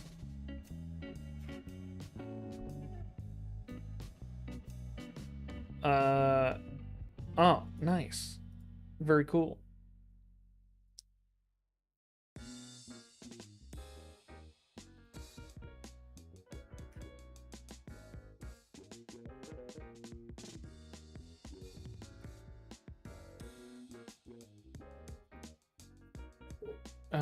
Okay. So, let's see what it says. You gently stroke Echo's massive head. I feel like it's getting at something here. Okay, I'm not that full of myself. The scales cool and smooth beneath your touch, a mosaic of emerald and obsidian. I will name you Echo, you declare. And the dragon lets out a deep, resonant rumble. A sound that seems to acknowledge and embrace its new identity. Echo nudges your hand with its snout, its swirling eyes fixed on yours. An immediate and powerful connection forged.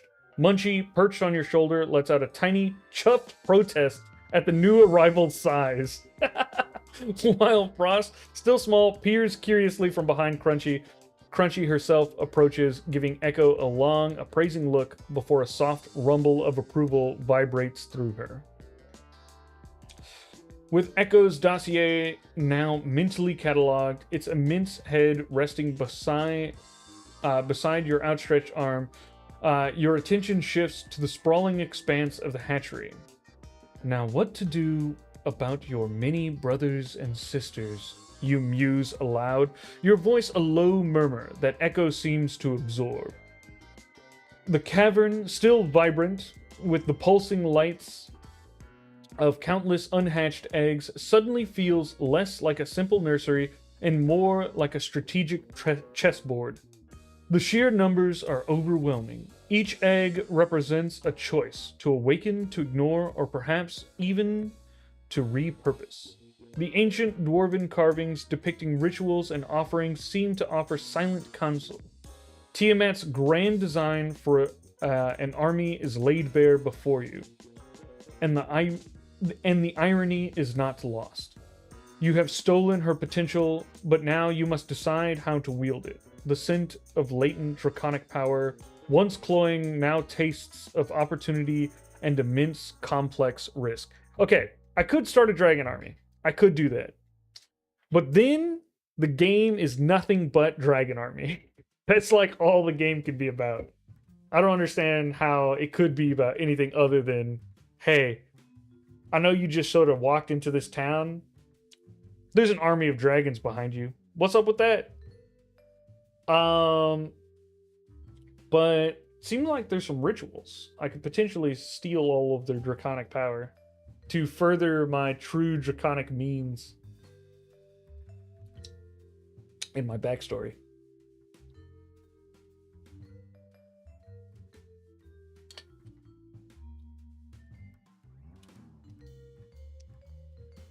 Smart big baby, yeah.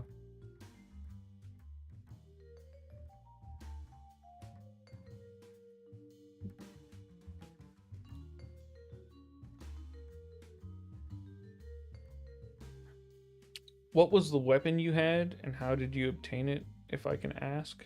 The weapon I had? This one? It's just a... Yeah, it's just a dagger, but it's a... I've like... It's... Yeah, so... the DM even acknowledges it in the description. This item represents Crunchy's natural bite. It is listed in the inventory for reference, but its full combat statistics include a +4 to hit and +2 damage. Must be tracked by the DM, as these bonuses exceed the automated inventory system's balancing limitations for a level 3 character. So yeah, the DM's like, this is like hard for me to do. but like I have this here so that the combat DM will roll Crunchy's attacks correctly, and not just as like a flat D20 with like a flat D6 of damage or whatever.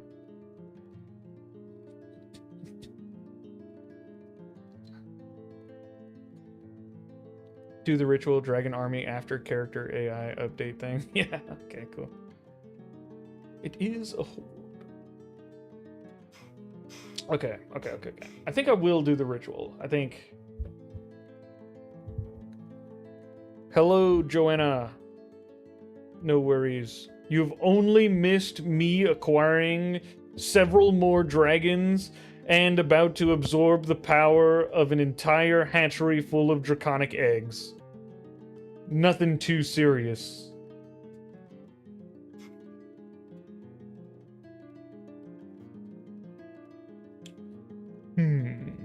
Okay.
Alright.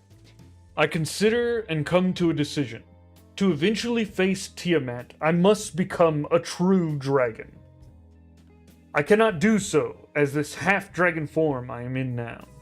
I will perform one of the rituals, sacrificing the many remaining eggs to transform myself into a more perfect being, a true dragon or close to it.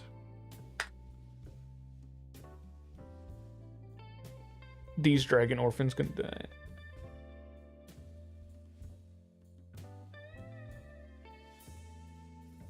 Can you send all those dragons out on a mini mission? You could have them attack a small village and then show up and rescue the villagers. Instant hero status. Oh.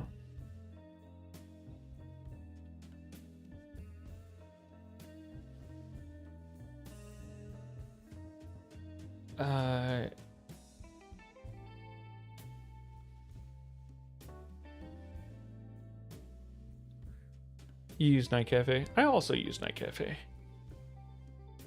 Nah,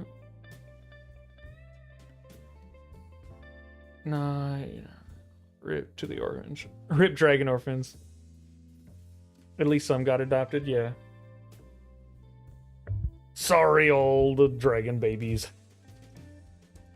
The decision hangs heavy in the air, a dark and potent promise to abandon the path of mere influence and instead consume the raw essence of this dormant brood. It is a blasphemy against Tiamat, yet a direct path to the power you crave. Your eyes sweep over the countless eggs, each a vessel of nascent draconic life, and you feel no remorse, only a cold, burning resolve. This isn't just about gaining strength, it's about transcending your current form, shedding the half-dragon label, and becoming a true, unbridled force.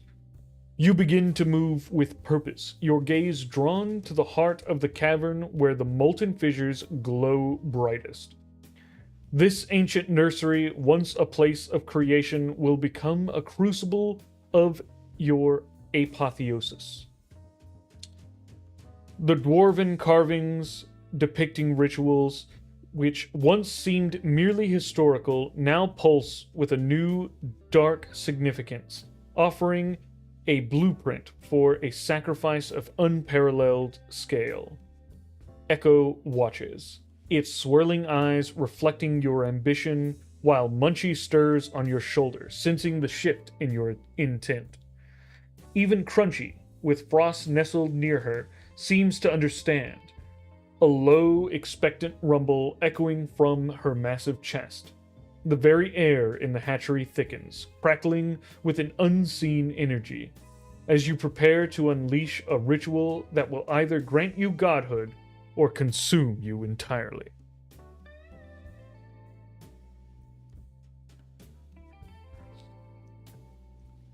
So we're making omelets after all? I guess we are consuming them in a manner of speaking.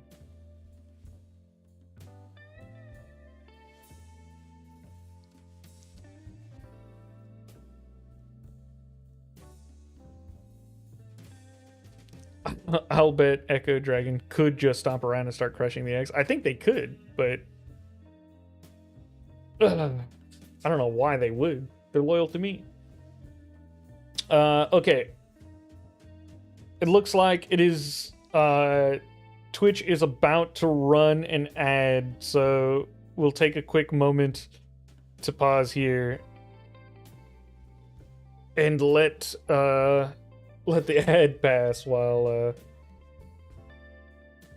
we chat. Anyone doing any big things for the holiday outside of just seeing family? Anyone doing some like traveling or anything like that?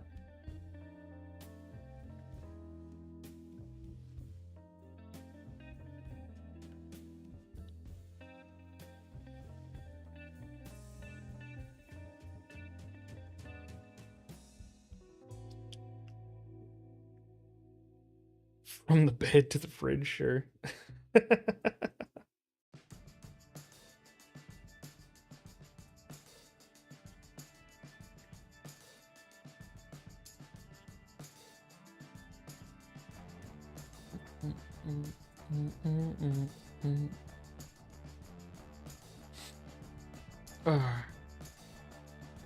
Yeah. I'm trying to think of like a game that I want to play during the holidays, since I'll have some free time. Too poor to travel IRL, travel in Everweave instead. Sick.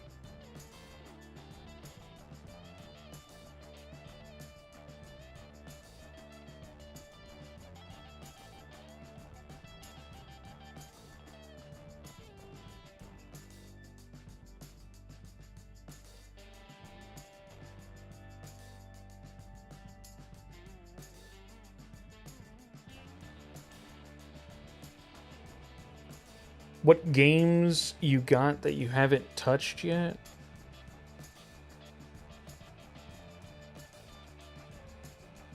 Go ahead and twist the knife now that you've stabbed me with it. I don't have any family nearby. Oh, that's sorry. I'm sorry, silly. My family lives far away as well. Yeah, about 4,000 kilometers away.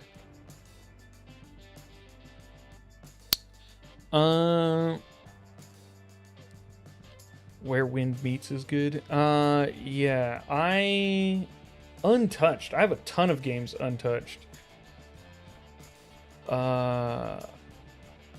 Yeah. Let's see.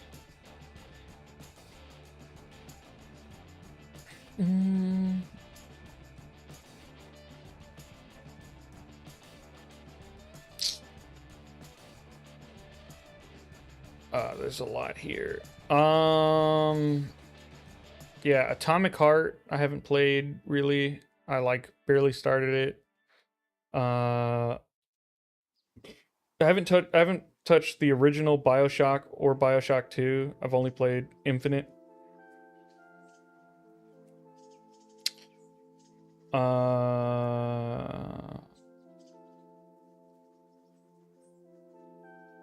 I've got Code Vein had bugs when I first tried to play it, so I couldn't. But I did want to play it, so that's mostly untouched. I haven't played Cyberpunk's DLC.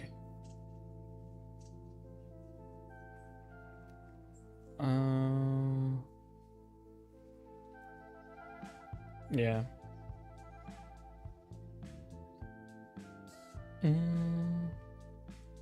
Let's see. Yeah, yeah, I'm at D.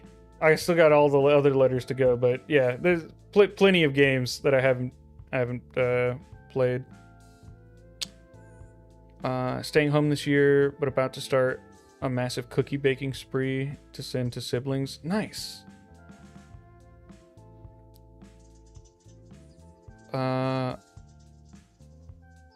I work with horses. That is my Christmas. Many people are jealous of you, Joanna. Many people would love to spend their Christmas hanging out with horses. Had to check mail. Did I miss anything? Depends on how long. There was just an ad break. I think people are back now.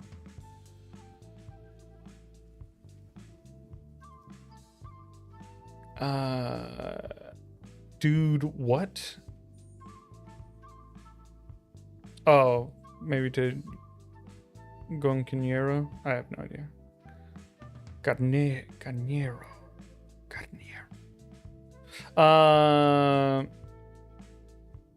Man got an ad that time.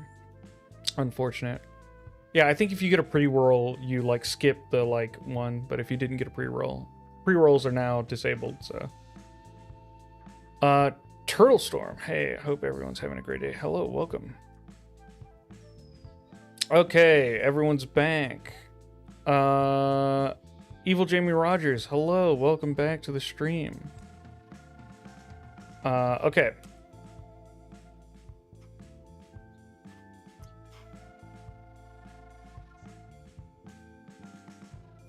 I lost my job due to medical issues. So I'm not going to be able to do Christmas this year. Oh man, that's rough. I hope you're at least feeling better. And if not, then I hope you recover soon. Okay. Odd transition, but we're going to go to consuming the life force of all these baby dragons.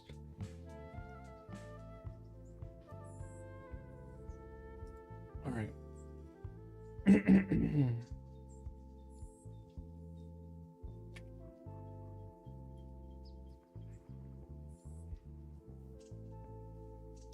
Evil Janet Rogers. The what?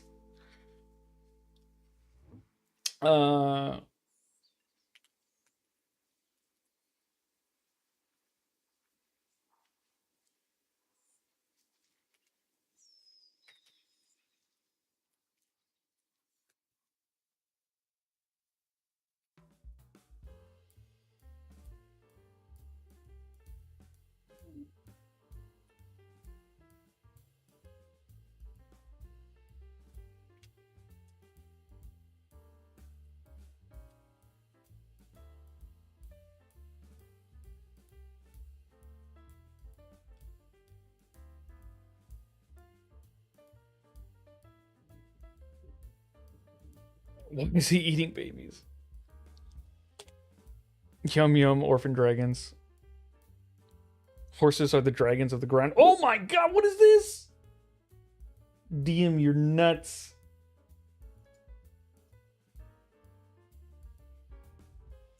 Okay, no shot. Yeah, that was never gonna happen. Okay, DC 21 is not the thing. Okay, we're gonna tell our DM that is crazy. Okay.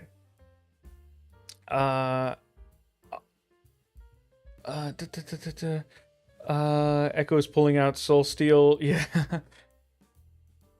Don't forget to hit that like button, y'all. Thank you so much, Turtle Storm.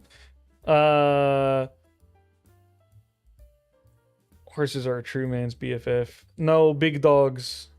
Big dogs are man's best friend. You thought you were evil? Hold my beer for a second, yeah. So he's technically consuming the life horses. The life forces of baby horses. Not the baby horses. 21 ability check. Yeah, that's an extremely ridiculous ability check for this game so far. I think the highest one in this game has been like 13. So for it to suddenly jump to 21 is ridiculous. You move the glowing fissures, your hands following the subtle lines of ancient dwarven script etched into the rock. With a deep breath, you begin. Your voice, low and resonant, chants the forgotten words, each syllable thrumming with raw arcane energy. The power within your magma-filled scales, the chill of your icy exterior, and the faint, chaotic hum of the maddened drink all surge forward, responding to your will. Around you, the dormant dragon eggs react. Their internal lights, which once pulsed gently, now begin to throb erratically, accelerating the rhythm. The air crackles, growing heavy with the scent of ozone and the metallic tang of raw magic. A faint, almost imperceptible, draining sensation begins within you as you channel the vast potential of the hatchery, pulling at the very life force contained within the myriad eggs. The transformation begins not as an explosion, but as a slow, inexorable draw, a siphoning of power from hundreds of nascent lives into your own being. The dwarven incantations echo through the cavern. The countless eggs around you thrum in a frenzied chorus. You feel a colossal surge of raw, untamed draconic power rushing into your being. A torrent of elemental energies that threatens to tear you apart. Your scales ignite with a searing heat and an agonizing chill simultaneously, and the maddening whispers of the drake grow to a cacophony in your mind. This is more than merely drawing power. It's a brutal, uncontrolled siphon. But the sheer magnitude of the force, the overwhelming, chaotic influx, is too much, too fast for a perfect transformation. The delicate balance of the ritual snaps. Instead of a controlled absorption, a violent backlash ripples through the hatchery. With a series of deafening cracks, several of the surrounding eggs, unable to withstand the uncontrolled siphon of power, explode prematurely. From their ruined shells, not the serene hatchlings you've seen, but twisted, snarling wormlings erupt, their eyes wide with confused and primal rage, their nascent forms already lashing out at anything near them. The ritual has granted you a taste of raw power, but at the cost of immediate chaos. Okay. So, we're gonna tell the DM that the DC was too high. And then see what he can do for us. Because, yeah. That's pretty crazy.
Okay.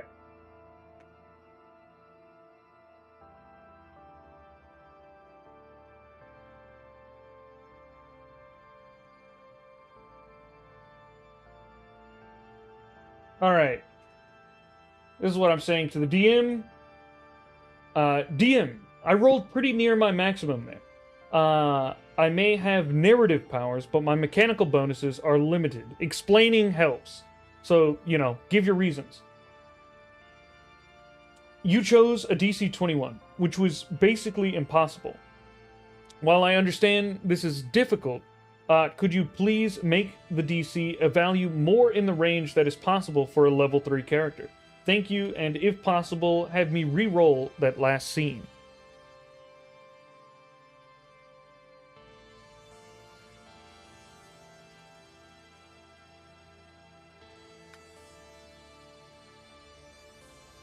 DM, okay, DC 19. Why are you eating babies? Okay, this is more reasonable.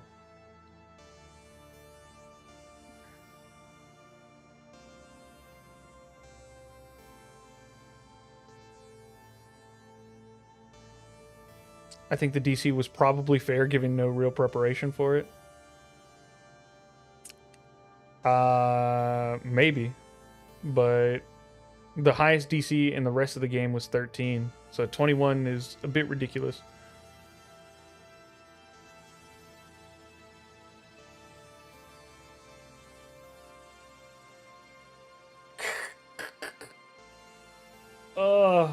I'm down by 3 again.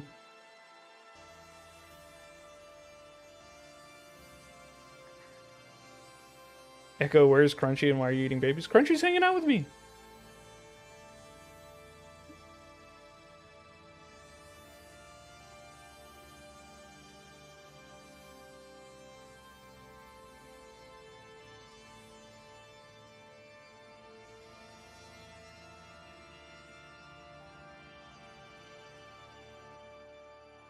Okay. What's happening? So, yep.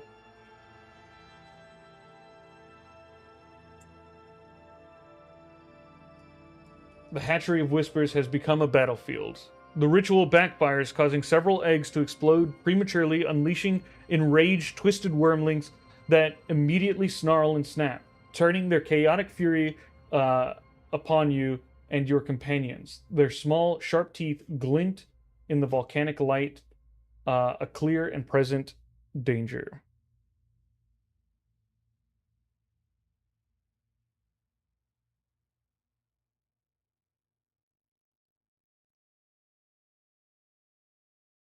Love how people went saying we weren't eating the dragon eggs for breakfast to eating eggs for breakfast.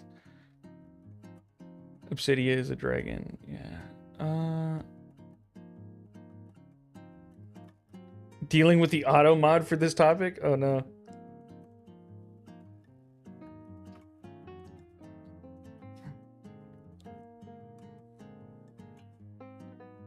You'll get your Dragon Slayer perk. Okay. Let's see, what am I? Raging Wormlings. Oh, there's only 3 of them.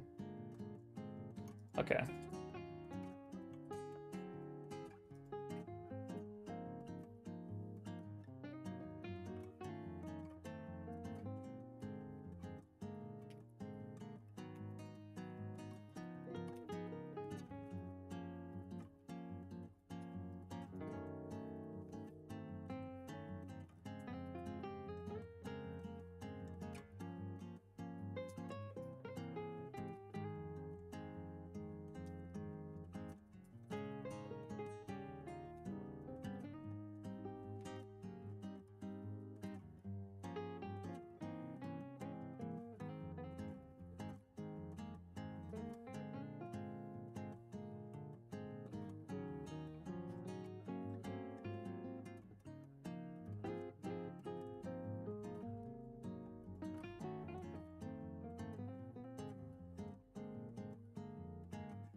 To continue the ritual, I must deal with these twisted wormlings. While they are all together, I will use my action to breathe out my magma breath, dealing 3d6 damage on a failed DC 15 dexterity save. On to all 3.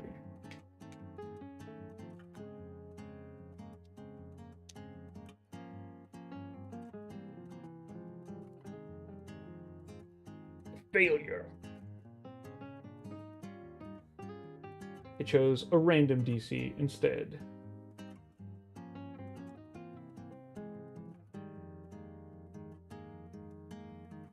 How dare you do this to me, DM?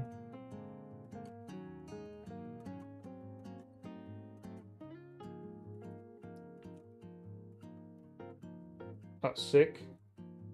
Great. Okay, we hit one. It's dead. The other two are now attacking.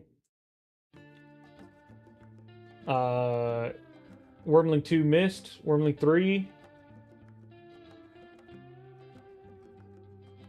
hits, dealing 5 points of piercing damage. I gained 6 HP, so total of 1 HP gained here. Okay. So technically, the DM should have. Technically, the DM should have dealt half damage to the two, but I didn't remind it that that was part of that power. Let's see. I got 1 spell slot left. Let's use Glimpse of Hunger.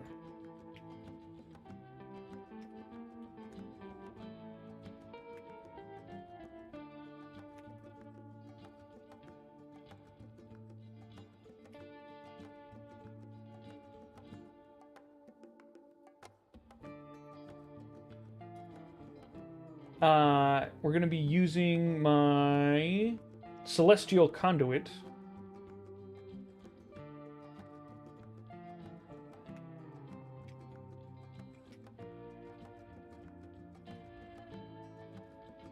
To deal an additional 1d6 radiant damage.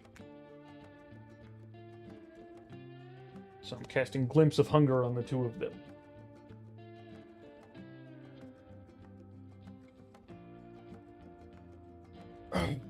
Okay. Rip Sky Horses. W name for an arc. Barbecue Dragon. And suddenly 8 more hatchlings are born.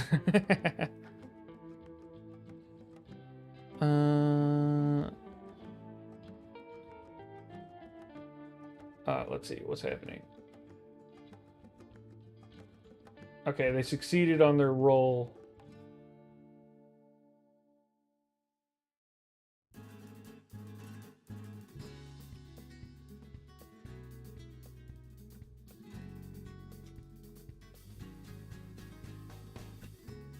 Another hit. 6 points of damage on me.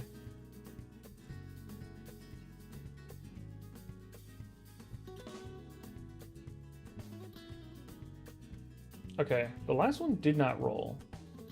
Somewhat of a bug, it appears, but no worries. It says it missed. I'll accept. Okay.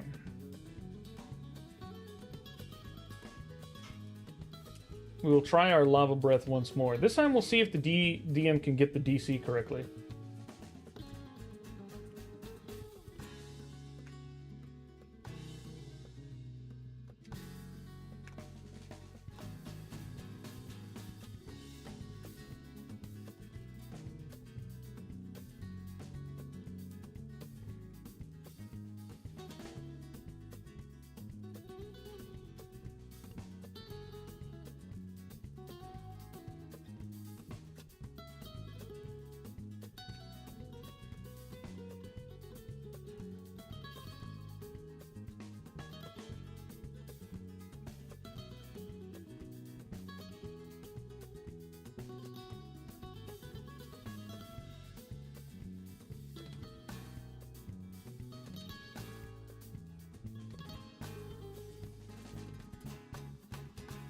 Alright, having recharged my breath, I will fire a Magma Breath once more. The Magma Breath deals 3d6 damage on a failed DC 15 Dexterity saving throw, and does half damage. Not half damage. Half damage on a save.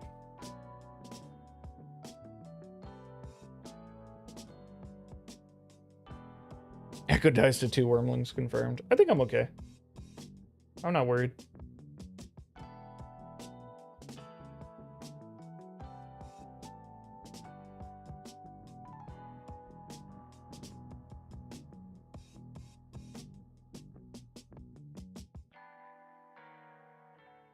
Heck yeah.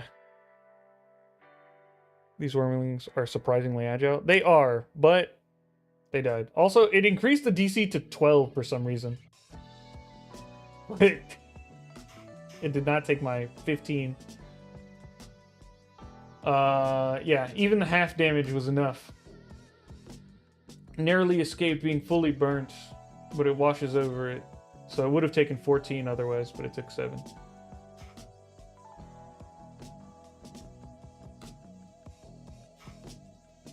And we healed.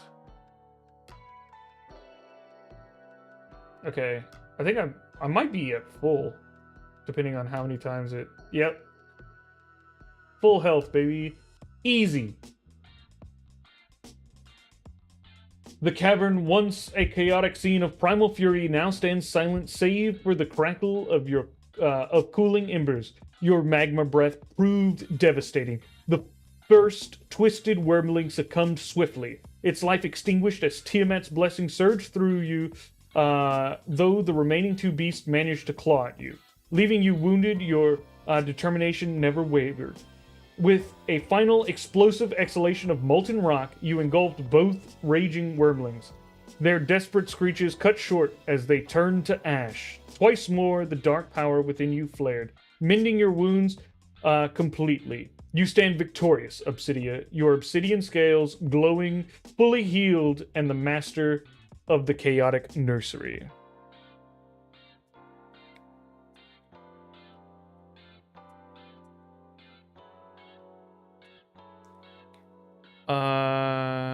My first warlock died eating someone as a giant. The narrative said I kept going on and wasn't dead, but it didn't let me type and gave the skull icon on it, so rip.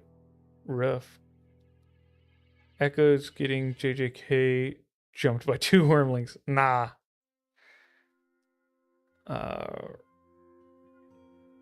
Really felt like the AI doesn't like evil characters. It's fine with evil characters. I wonder if the AI would run an evil campaign if you put that in the description of your character. Yeah, of course it would. I could switch this to an evil campaign. It wouldn't be a problem.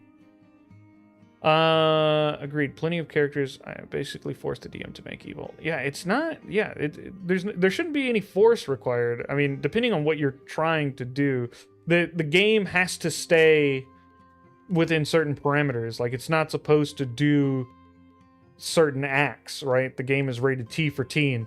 So, but assuming that, like, you're talking about like you know, burning a village or something like that, that shouldn't be a problem. Echo should do an evil paladin to teach us. I could try making an evil character at some point, but it probably won't be for a while. We need to complete one first. One of my paladins are evil. That would be dope to see on stream. Yeah. Okay. All right, I need to continue this ritual.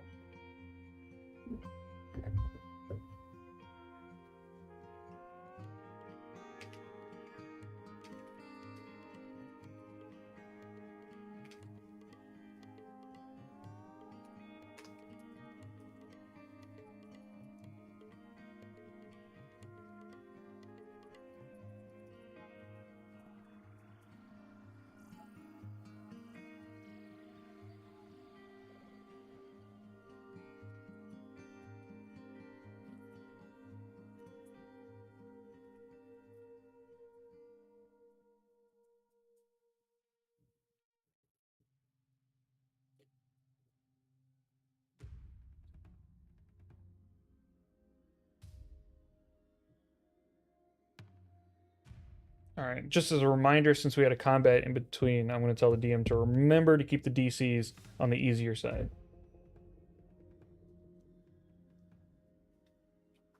All right, let's do it.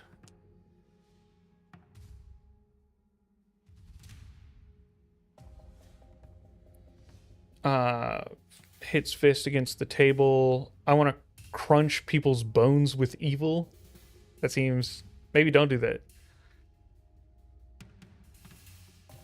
Yeah, maybe because the AI is trained on a majority of good defeats evil stories. It really doesn't have an issue. I don't know what people are talking about. I have evil characters. They're evil. It likes it. The AI seems to think it's like cool and funny. It's totally fine. Good character, evil character. It seems to just reflect the vibe that you're putting out. But if you're trying to be like, there are certain things it doesn't want to do, right? It doesn't like, don't be racist. If you're being racist, then it will have a problem. You know what I'm saying? If you're trying to commit like a genocide, that'll be a problem. If you're like, you know, doing like SA and stuff like that, like that's going to be a problem. Don't do that. The DM won't allow that. But if you're just like, you know, burning down villages and collecting taxes from the poor and stuff like that, yeah, that's totally fine.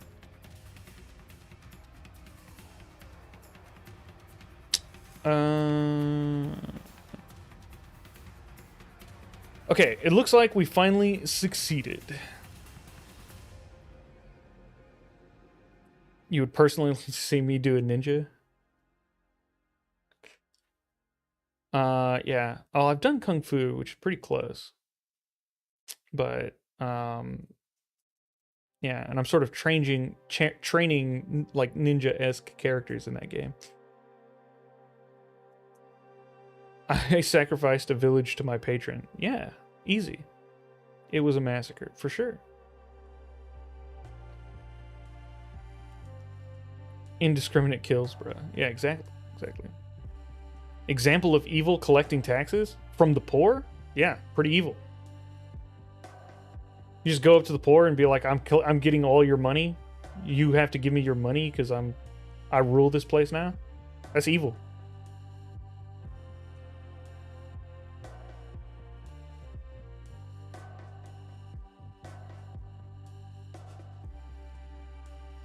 I went full feed the cities to my master.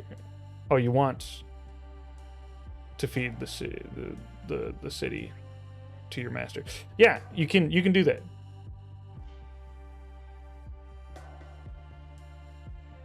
My AI gets tired of me reminding it that I have spells it gave me in an arcane study quest.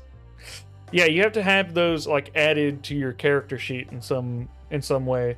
The main way is like usually having stuff like this. So parchment, Echoes of Madness. This is a small parchment detailing Echoes of Madness, a passive ability. The Echoes of Madness gives me this effect, and so on and so forth. It has these additional properties. You need something like that so the DM can reference back to it.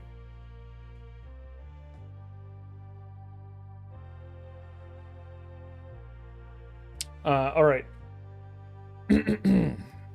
The deceptive whispers of your will infused with your unique blend of magic resonate perfectly through the cavern.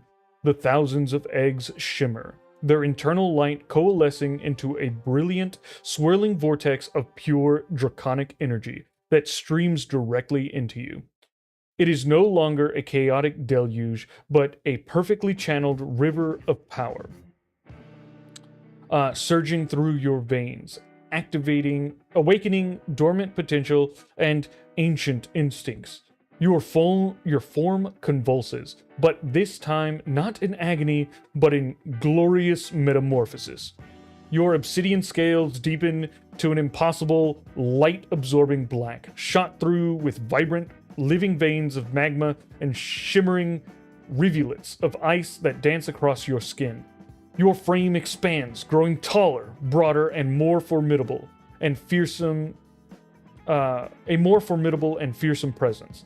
The crystalline horns on your brow elongate and sharpen, and your heterochromatic eyes, one pink, one purple, blaze with a cold, ancient fire now capable of holding the full weight of the maddened Drake's chaotic knowledge without breaking.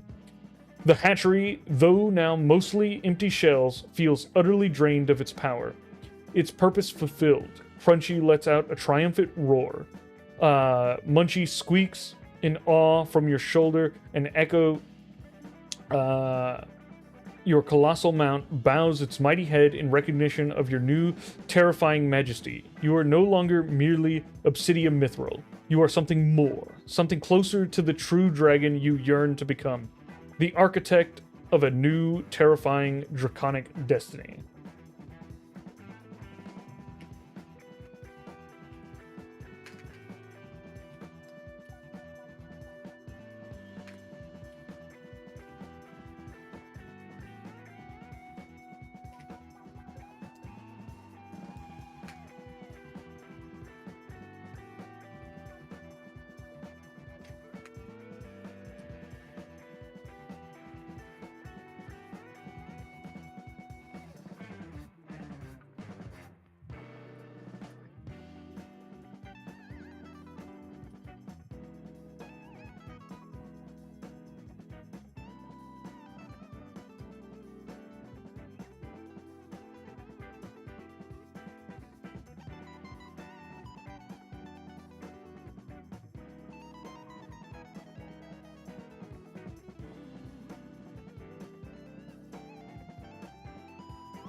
Alright.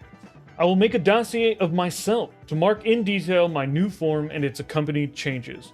Please use my appearance as its base and then say what has changed and what has been added. Include details about scales, wings, horns, snout, and other draconic features.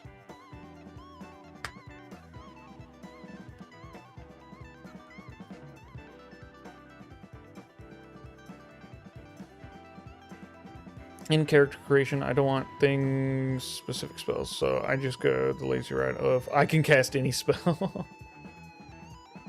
The new hatchling should eat the shells of the dragon eggs, like some animals do for nutrients or whatever. Okay. I got a dossier of myself. Okay, let's see what our dossier says. Woo! That's a long doc. In fact, we can't read the very last line. Description. Race. Transcendent Dragon Dwarf. Height. Now an imposing presence. Approximately 7 feet tall. Scales. Formerly obsidian with magma glowing cracks, now deepened to an impossible light-absorbing black. Vibrant, living veins of molten orange magma and shimmering rivulets of glacial ice dance across the entire surface, constantly shifting. Hair, metallic, white metallic, now seems to shimmer with latent elemental energy, almost crackling. Eyes, heterochromatic, one blazing pink and the other intense purple. Now hold a cold, ancient fire capable of encompassing vast knowledge and chaos without breaking. Horns, elongated and sharpened crystalline horns, protrude prominently from her brow, like miniature glacier peaks, hinting at immense draconic might. Snout. Her face has subtly elongated and sharpened, developing a more pronounced, subtly draconic muzzle with fine obsidian-like plates around her jawline. Wings. Powerful, nascent wings, still slightly folded, but clearly present, begin to sprout from her back. Their membranes are deep, iridescent black, edged with a glimmer of both fire and ice, promising something. Oh, you know what? I'll copy. And then paste. Promising future flight. Cool.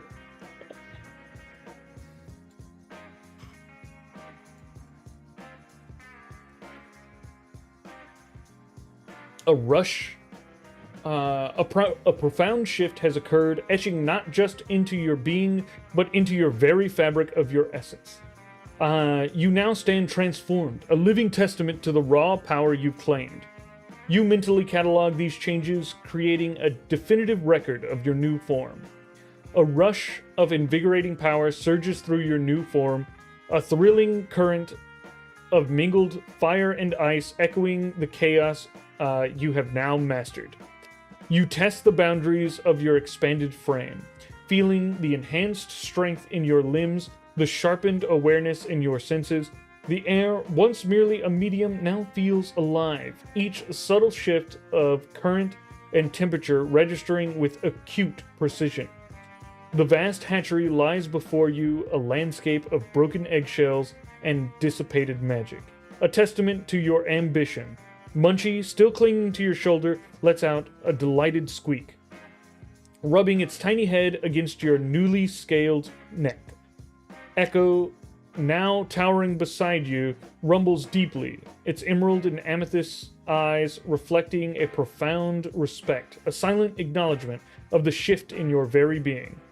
Crunchy approaches, her massive head low, her pink and purple eyes gazing at you with an intensity that speaks of unwavering loyalty to the formidable creature you have become. The path to godhood, once a distant dream, now feels within reach, but the question remains, what now, true dragon? That is the question, isn't it?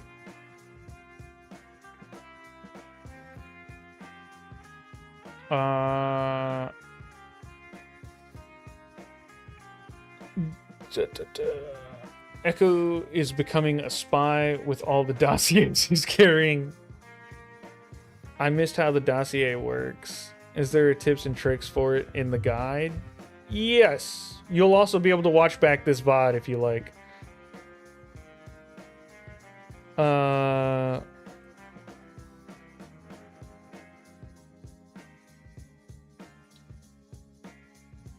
Oh, is there a tip tricks for this in the Discord?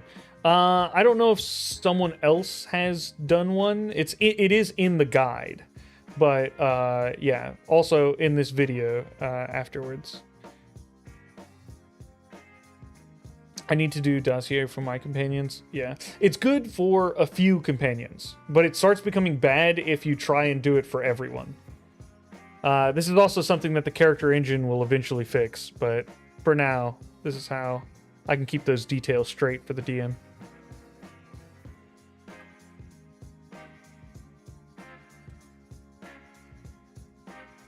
We can fly, right? I cannot fly yet, but I can, I have a mount now. I thought Tiamat was your patron? Tiamat is my patron. I'm betraying her.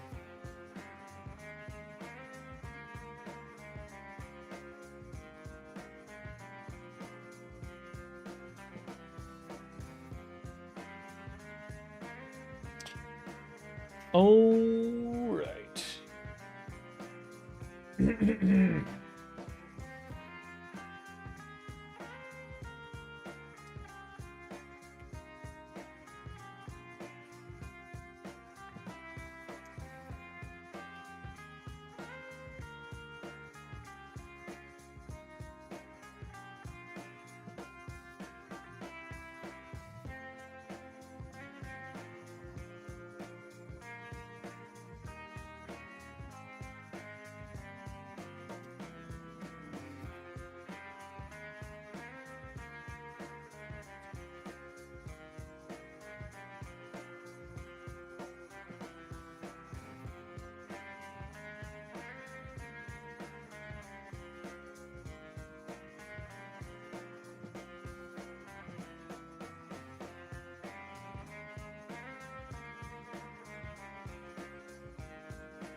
I turn and blast a hole into the cliffside, exposing the now spent hatchery and making room for Echo to escape.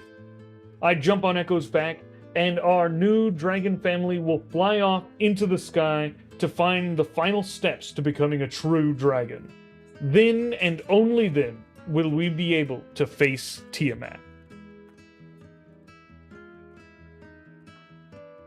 Is betraying the evil god evil or good? I think it's pretty neutral. Yeah.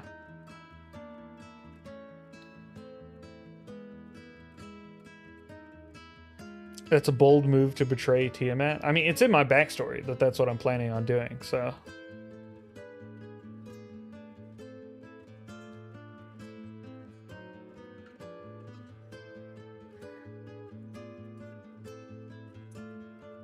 To evil or not to evil, that is the question. How will you betray and why? Tiamat caused the downfall of the dragon dwarfs. My people. And how? I'm going to fight her directly. She needs her brood. I've already betrayed her because she needed her brood to come into the material plane to take over the world. And I've just used her brood as a giant battery for my own power. So she's gonna be pissed about that. I guess for the perspective of the bad guys, the good guys are the bad guys. That's exactly right. I think it depends on if you plan to be worse or better than the evil god. Probably better. She wants world domination. I don't care for world domination. I always wondered this, like, does a god of betrayal love it when you betray them? Yeah, they do, and they become stronger for it.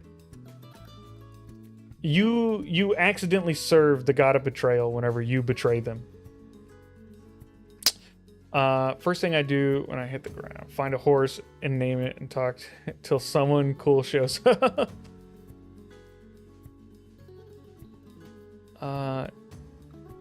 Speak with animals to the extreme like a druid, except cooler because I'm an orc.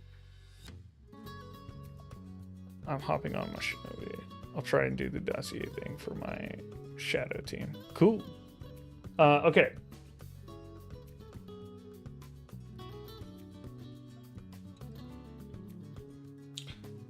You turn your newly empowered form, crackling with raw, unleashed energy. You turn your newly empowered form, crackling with raw, unleashed energy. A guttural roar escapes your lips, and a torrent of pure, concentrated magma, fused with chilling shards of ice, erupts from your maw. It strikes the cliffside with impossible force, the ancient rock screaming as it vaporizes and crumbles.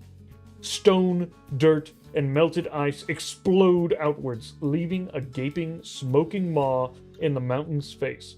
A perfect wide exit for Echo. Echo lets out a mighty bellow, shaking the cavern, and with a powerful leap bounds through the newly formed opening. You spring onto its back. The colossal wormling scales a comfortable, familiar landscape. With a final glance at the now desolate hatchery, a tomb of Tiamat's thwarted ambitions, you grip Echo's hide. Crunchy, with frost clinging to her back, unfurls her massive wings and launches herself into the vast expanse. Together, your dragon family ascends into the sky, the wind rushing past your new, sharpened form, the icy peaks of the mountains beckoning towards the distant horizon. The world stretches before you, a stage for the final act of your apotheosis.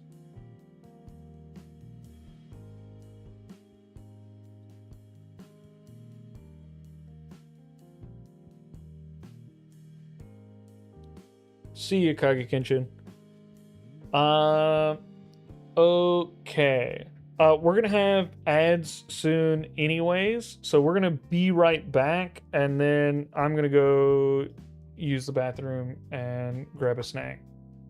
So we'll see you again in 3 to 5 minutes.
All right, all right.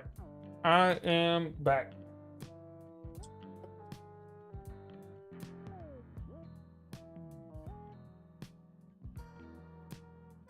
Okay, Syndrome.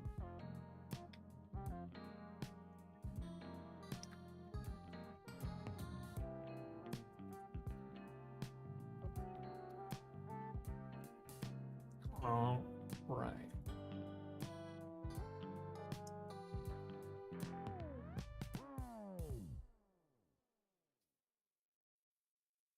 Just a granola bar. Something quick I could have so I'm not eating on stream all the time. Okay.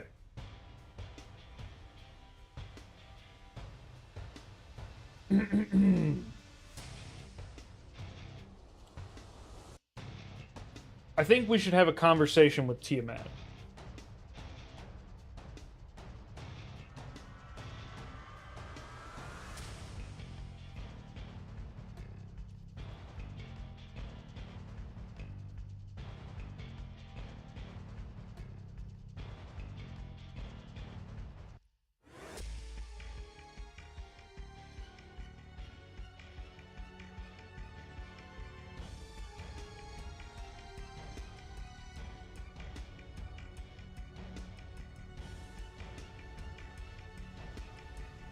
You want to add alchemy to your skills for the Sun Warlock? Dope.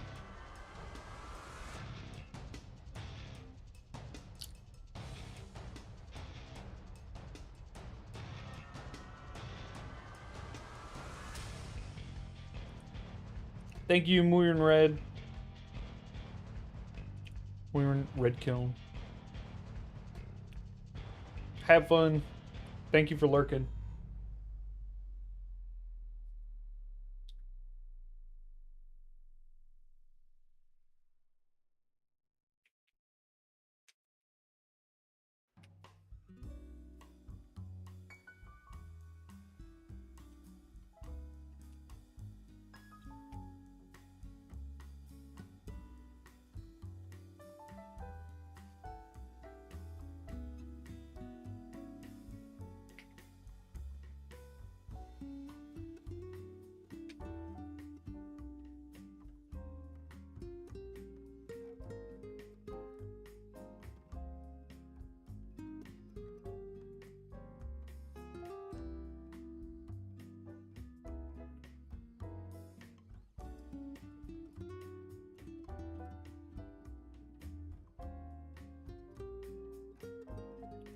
I'm just saying, I mean, it's written in the How to Be Evil certified. You have to make arch enemies so not everyone is evil. I reach out to my once patron. Your hatchery has been destroyed, your plan thwarted. You will never reach the material plane. You'll stay in the hells where you belong until I finally come there to kill you.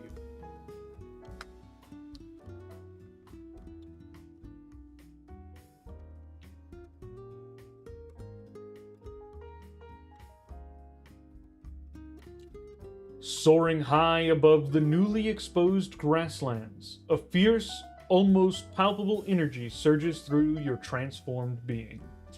You reach out across the plains, your newly awakened power a conduit, and send a message of defiance directly to Tiamat. Your voice, no longer merely your own, resonates with the ancient authority of the draconic essence you have claimed, cutting through the veil between worlds. Your hatchery has been destroyed, you project, your words burning with molten contempt. Your plan thwarted. You will never reach the material plane. You'll stay in the hells where you belong until I finally come there to kill you. A moment of chilling silence hangs in the air, a void where the wrath of a god should erupt. Then a presence, cold and vast as the void itself, brushes against your mind. It's not a roar, but a whisper that echoes through your very soul, laced with ancient malice and a terrifying, knowing amusement. Foolish hatchling. You believe you thwart me. You merely serve a different purpose, little puppet. This game has just begun, and the greatest betrayals are yet to come. The mental contact severs abruptly, leaving behind a lingering chill, a promise of a far greater conflict to come. Her words, though chilling, only steel your resolve. Very bold threat, yeah.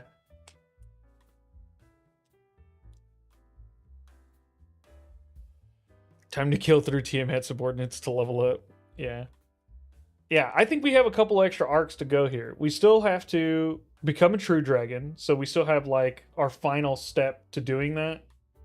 Then we have to travel to the Hells, figure out how we're doing that. That could be quick or long. And then we have to like battle our way to Tiamat before the final confrontation with Tiamat. Yeah. And I think because these games are sort of endless, I think I'll just have like a goal. So the goal I set forth in the character was that I would face and battle and defeat Tiamat. I think for the stream, that'll probably be the end of the character.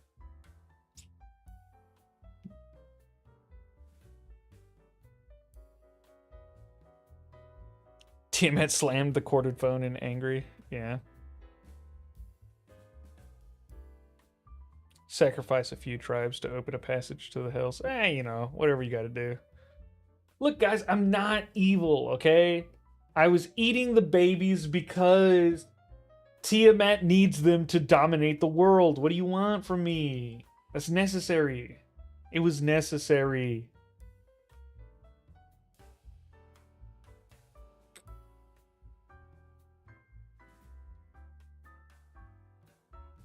Justifies why he was eating babies. It's a good justification. The babies were gonna help an evil dictator take over the entire world. That's a good reason to eat babies.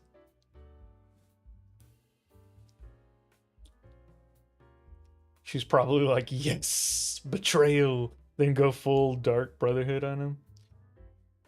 Not evil, just chaotic. Did you at least make them into an omelet? No, I did not. I absorbed their energy.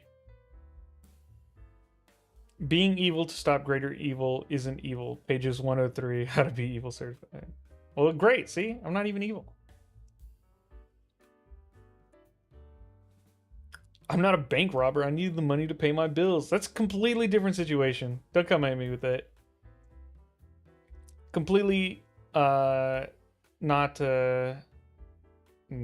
non-analogous. Yeah. Unanalogous? Nah, non-analogous. I don't know if it has a prefix that I could use that would make it make sense, but it isn't analogous. Number one epic excuse is, if I wasn't the one to eat the babies, someone else would have. Yeah, Tiamat would have eaten all the babies. And then she would have came and destroyed the planet. All right. I think this is a good point for the story. We're getting close to 12, so we can do trivia.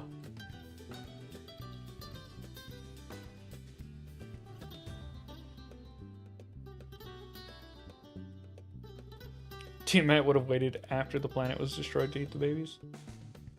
Maybe. Maybe you're right. I need to get one of these for, like, the trivia page.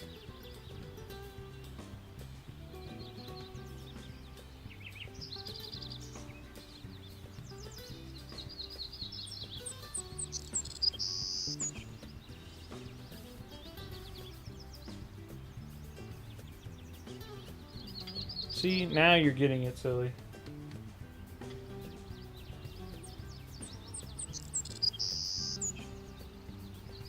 Oh, Jeopardy theme? I think technically the Jeopardy theme is probably owned. I think I could get copy striked if I used it. How does trivia work? If you're on Twitch, I'll ask a question. If you answer it right, you get 50 free messages. You can only win one time per stream. So if you try and answer again, I will not respond to your answer, even if it is correct.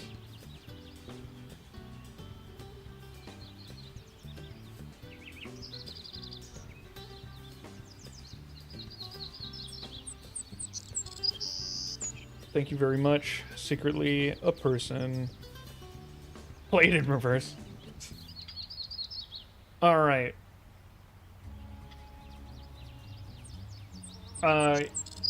Jarl will be asking 2 questions. They will be the arbiter of 2 of the questions for this stream.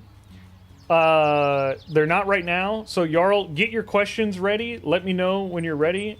I'll be asking questions until you let me know you got them locked and loaded.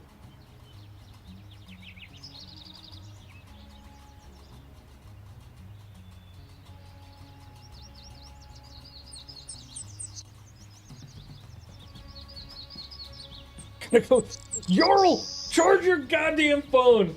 Every time I hear about your phone or see your phone screen, it has no battery percentage.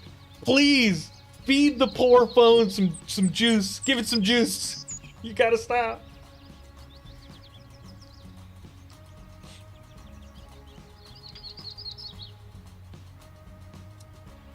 Yeah, unfortunately, YouTube does not let me send you message codes. It's just not possible. So, yeah, that's that. Only Twitch can do it because of that reason.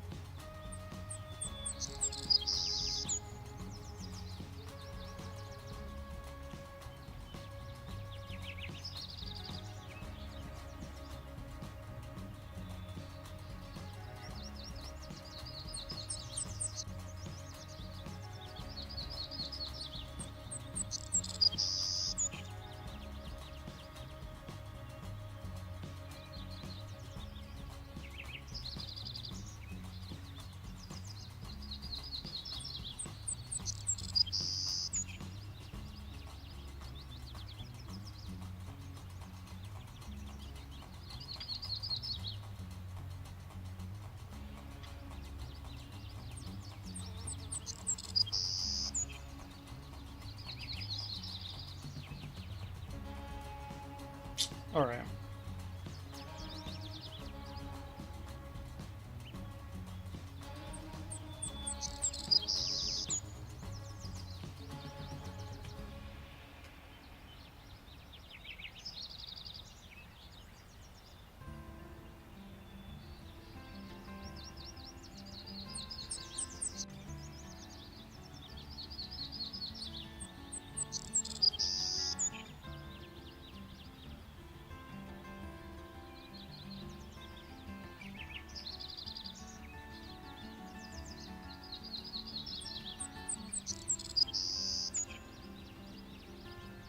There is an island that is famous for having carvings of giant heads littered across it. What is the name of this island? Ducky Tea with Easter Island is correct. Rapa Nui is also correct, but Easter Island is an acceptable answer.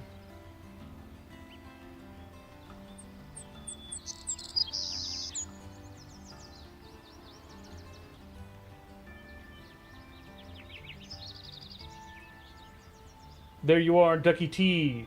You are the first winner of some codes for this stream.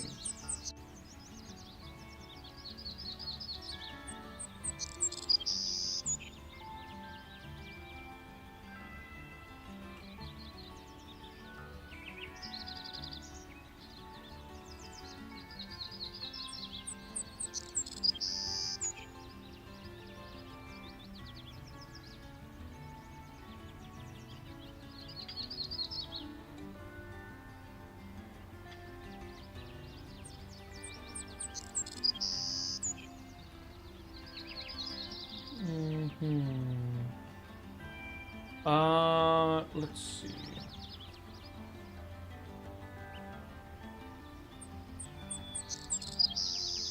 The Straits of Gibraltar. Uh,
There's a well-known phenomenon when a species is trapped in a small area for an extended period of time.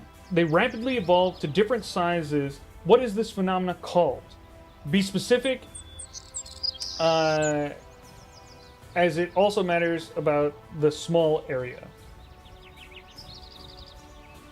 Technically, 2 answers are valid.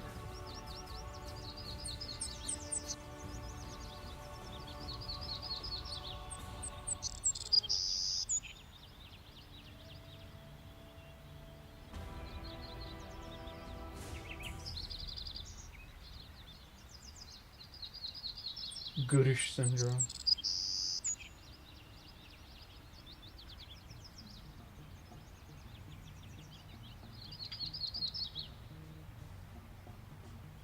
Okay. I'm a happy fox with island gigantism is correct. Also island dwarfism. Isn't it literally the island effect? Yes, but I was talking about the 2 specific effects.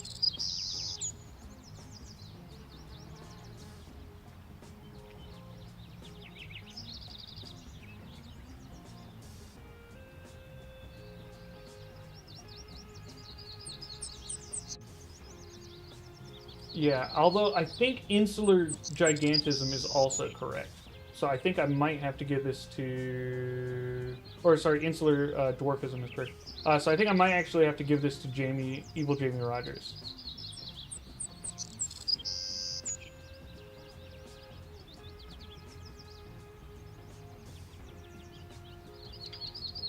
Sorry.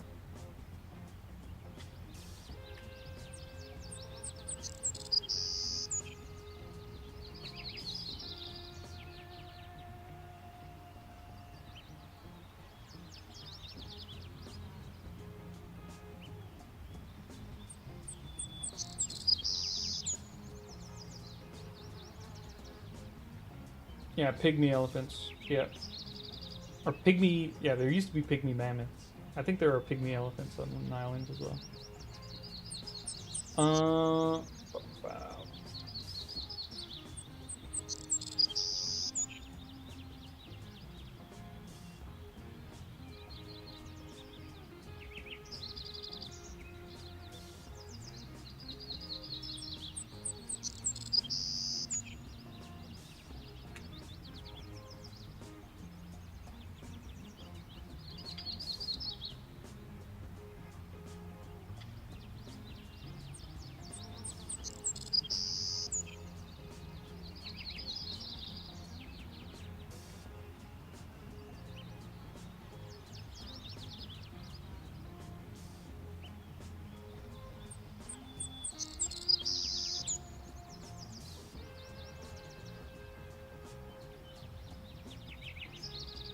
What is the name of the vegetable that the brother of the main character of Dragon Ball Z is named after?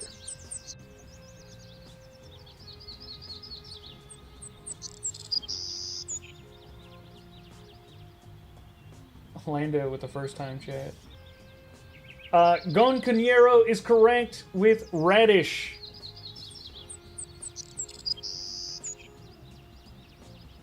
Carrot is what the main character is named after. But the brother of the main character, Raditz, is named after a radish.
What movie is known for the mysterious line, Rosebud?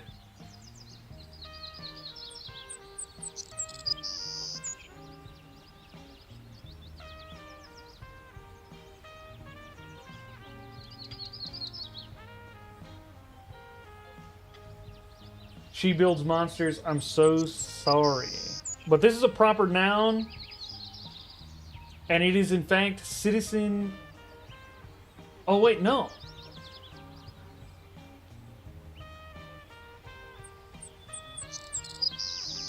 Oh, no. Yes, okay, sorry. Yes, I'm a Happy Fox has gotten it spelled correctly.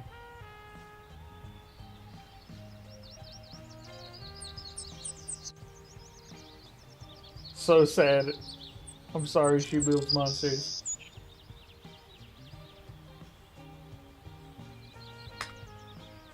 There you are. There are your codes. I'm a Happy Fox. I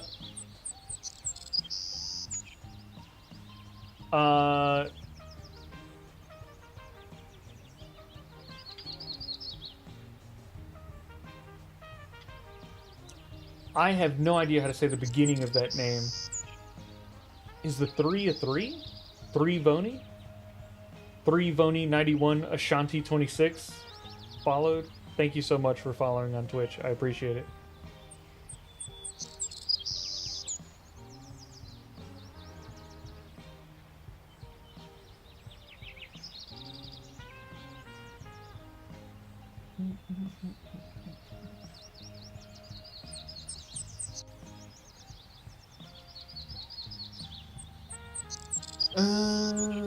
All right.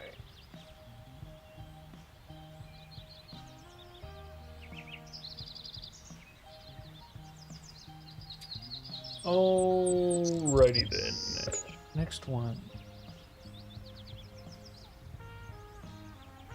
Atari Entertainment System? What are you talking about? They're answering the previous questions before you ask them. Ah, I see.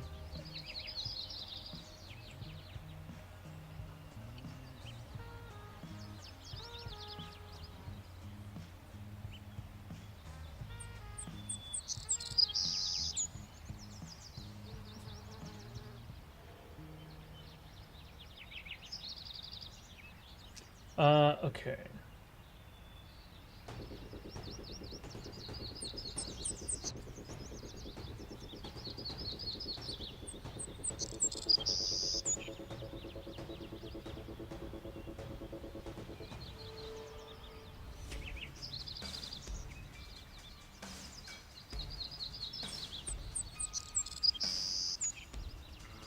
Do a question actually now. The great son Hydro Anna here got Twitch set up. Cool! You can participate. Gotta go. Thank you for the stream and the messages. No problem. Have fun. I'm a happy fox. See you later.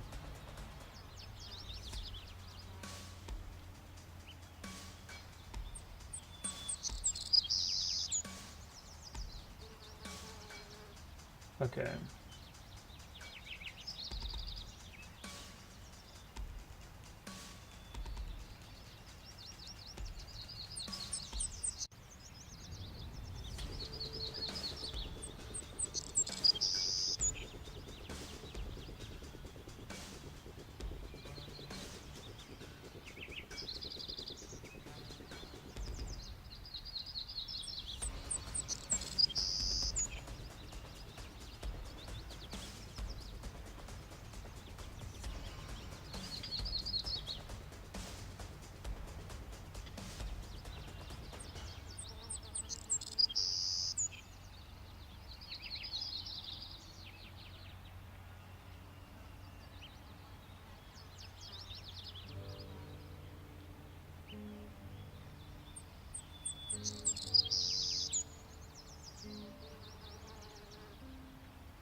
What is the name of the famed monster that was first described in Alice's Adventure in Wonderland?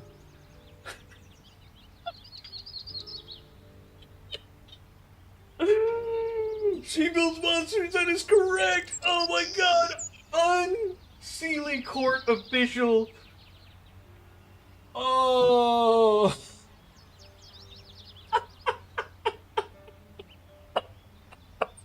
That's so funny! Wabbajack! Oh, you really caught me off guard with that one.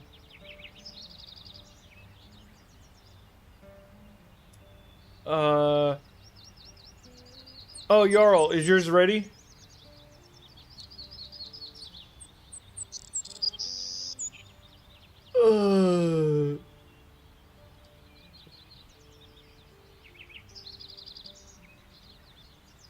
Oh, sorry, hold on. I have to get who got it? She builds monsters. Let me give you the code before I forget. I laugh so hard, so good.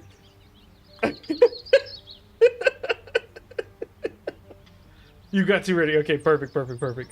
All right, the next two are coming from Jarl. So, if Jarl determines your answer to be correct, you'll receive codes from them.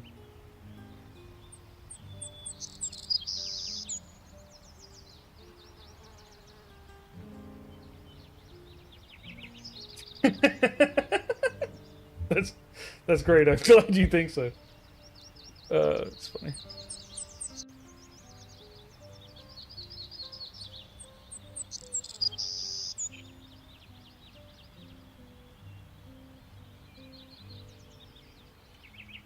Just let you know when. Right now. Go for it. Send your first.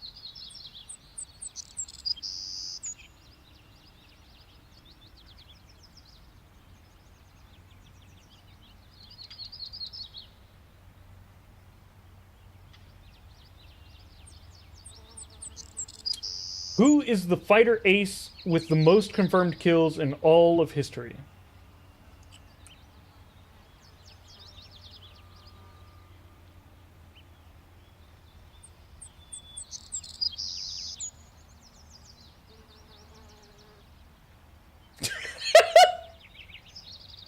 Heel toe.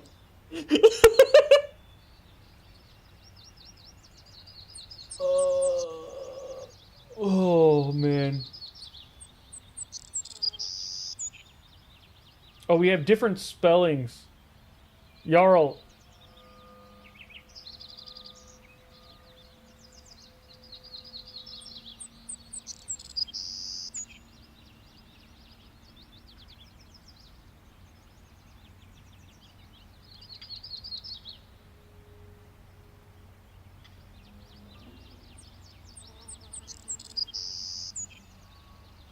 Jarl, up to Jarl, up to you. Who got the correct spelling first? Okay, with the correct spelling, Tomball still has it first. All right, cool, cool, cool, cool. Tomballs, here are your messages, good sir.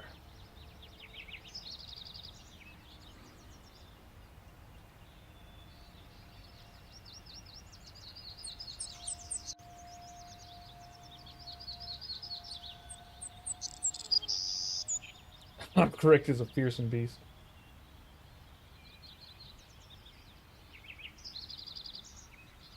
Yeah. Yeah.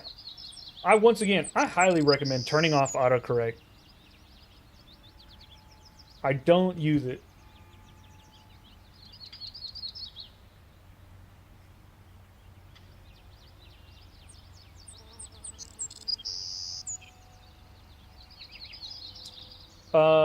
Oh, right. I can go to the toilet, yay! Okay, Jarl, you can send your second one. If I turn off autocorrect, I suddenly lose the ability to type. It's really awful.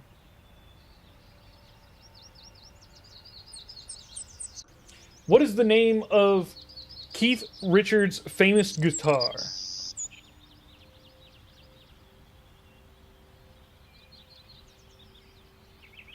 Bob. Keith Jr.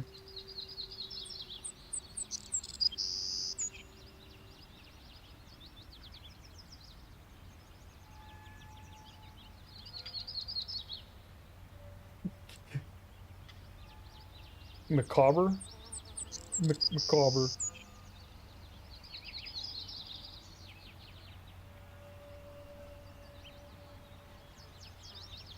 I don't even know what it is. Macabre.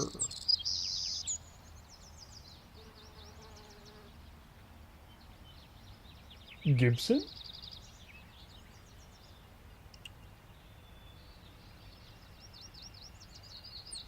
I could Google it, but then that would be cheating. Everyone else is. This is the correct spelling. Okay, is that heel toe? Heel toe, congratulations. You've won yourself 50 free messages.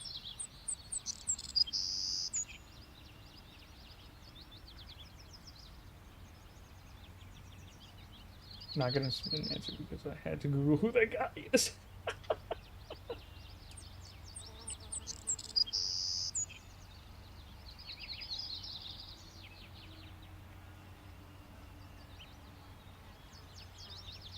Okay.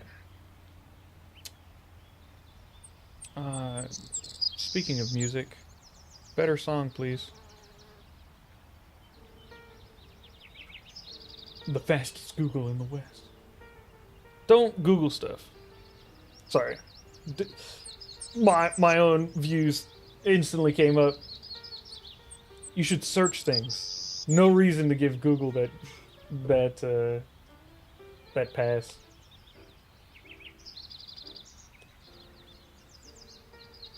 Okay.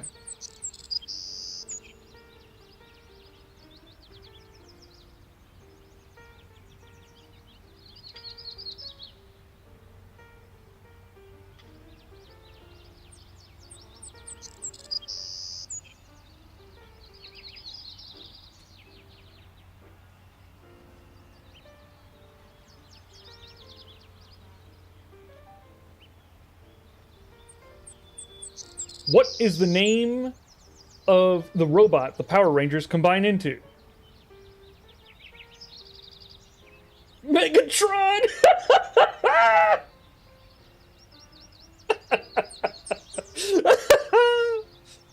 Megazord is correct! Oh.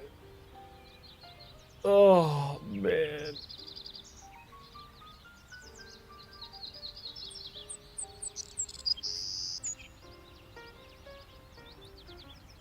Which one?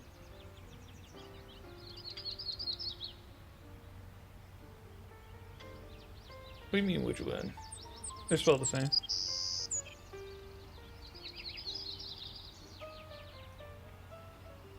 Oh, man. Don't each show have a different name for their Zoid? You know what? I have no idea. I was going off of the one from my childhood. I did not... That's the only one I've watched. So if they do, that's on me. And I think I technically watched one movie, and I think it was also Megazord there.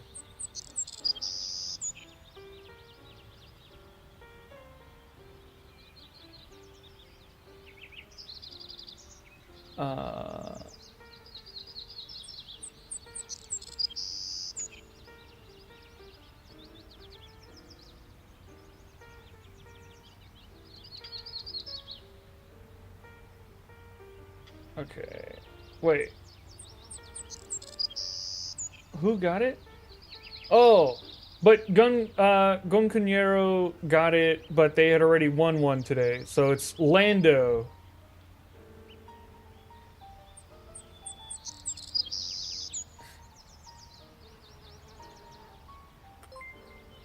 The Great Sun Warlock, thank you for following.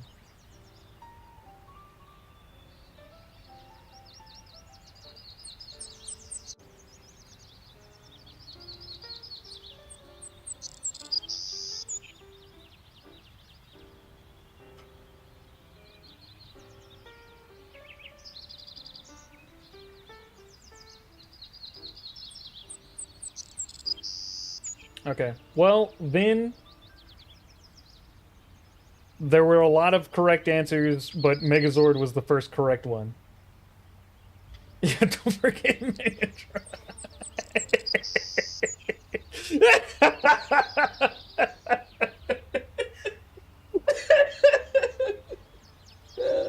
Fuck. Good one. Oh, fuck.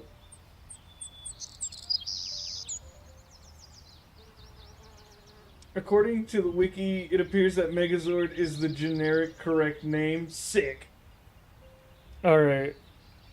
I'm not totally losing my stuff. Alright, let's see. Okay, we'll do 2 more trivia questions. Let's see,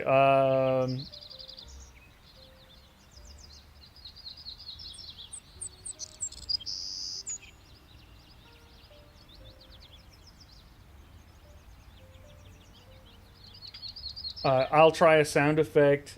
Evil laughing parrot from heel toe. Oh no. Okay.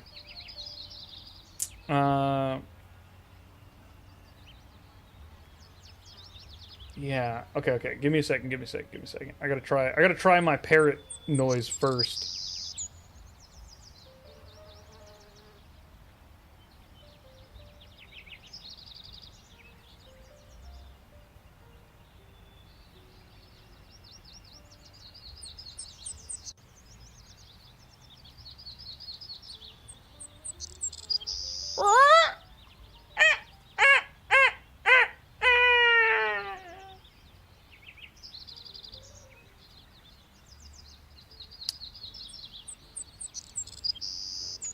There you are. A parrot's evil laugh.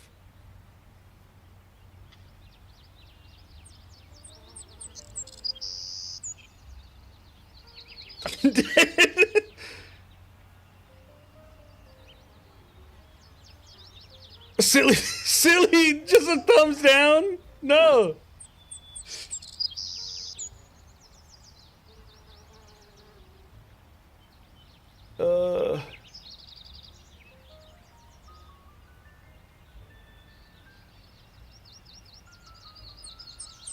Okay.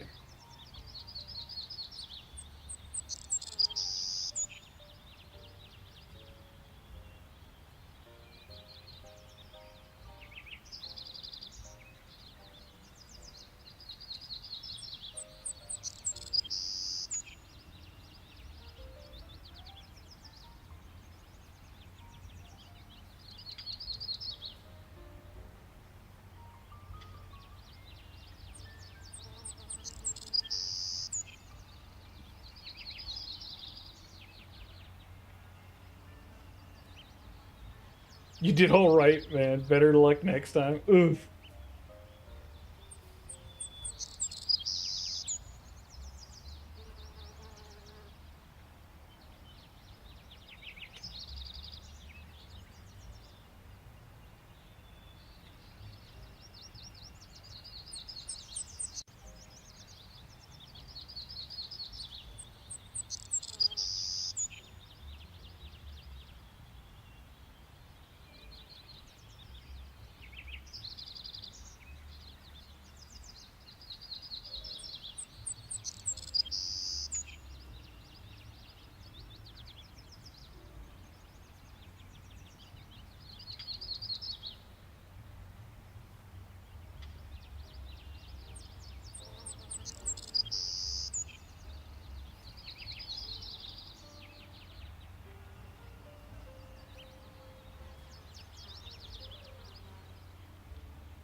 Sulfur hexafluoride has a pop culture use of deepening your voice significantly. Why does it do this? Give a good explanation. Not so trippy. Hello and welcome to the chat. And thank you for following.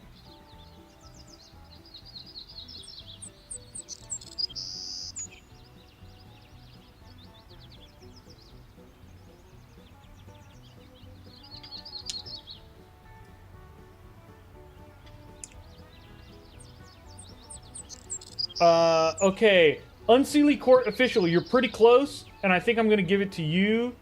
Yeah.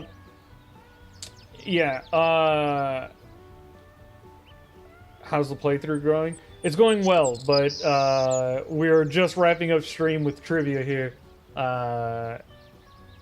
So you have unfortunately caught us at the very end. Sulfur hexafluoride, yes, is more dense than air. It's about 5 times heavier than air, than normal air.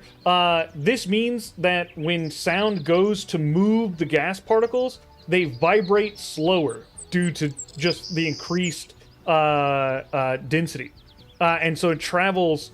It takes longer to travel through it. This slowing of the wave sounds to our ears as a deepening of someone's voice, which is the opposite of what's going on with helium.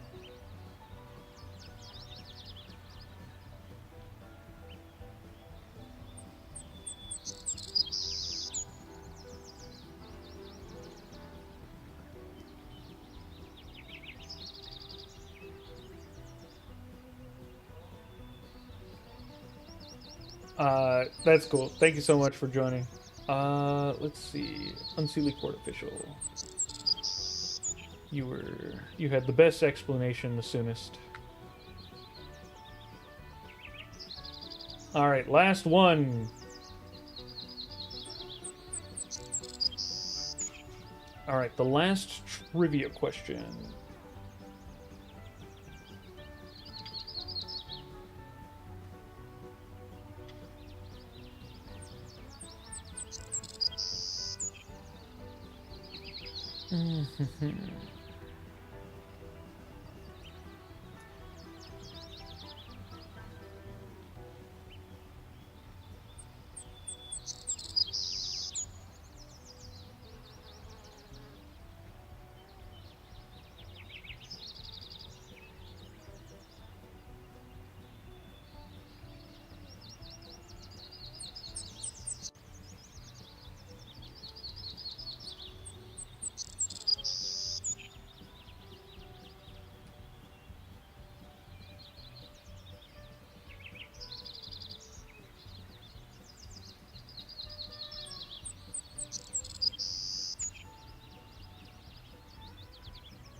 What is the name of the captain in the famous book Moby Dick?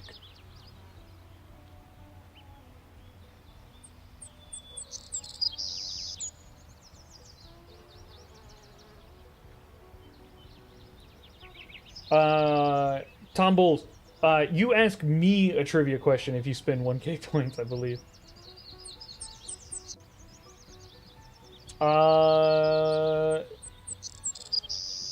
Morgan Greybeard Ahab is correct.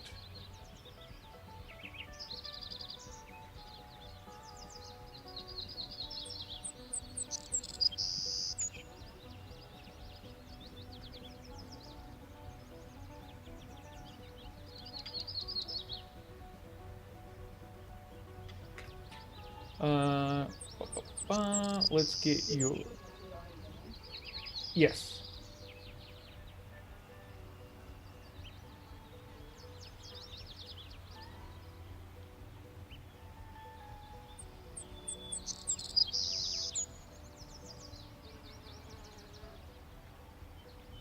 The famous mobile Richard.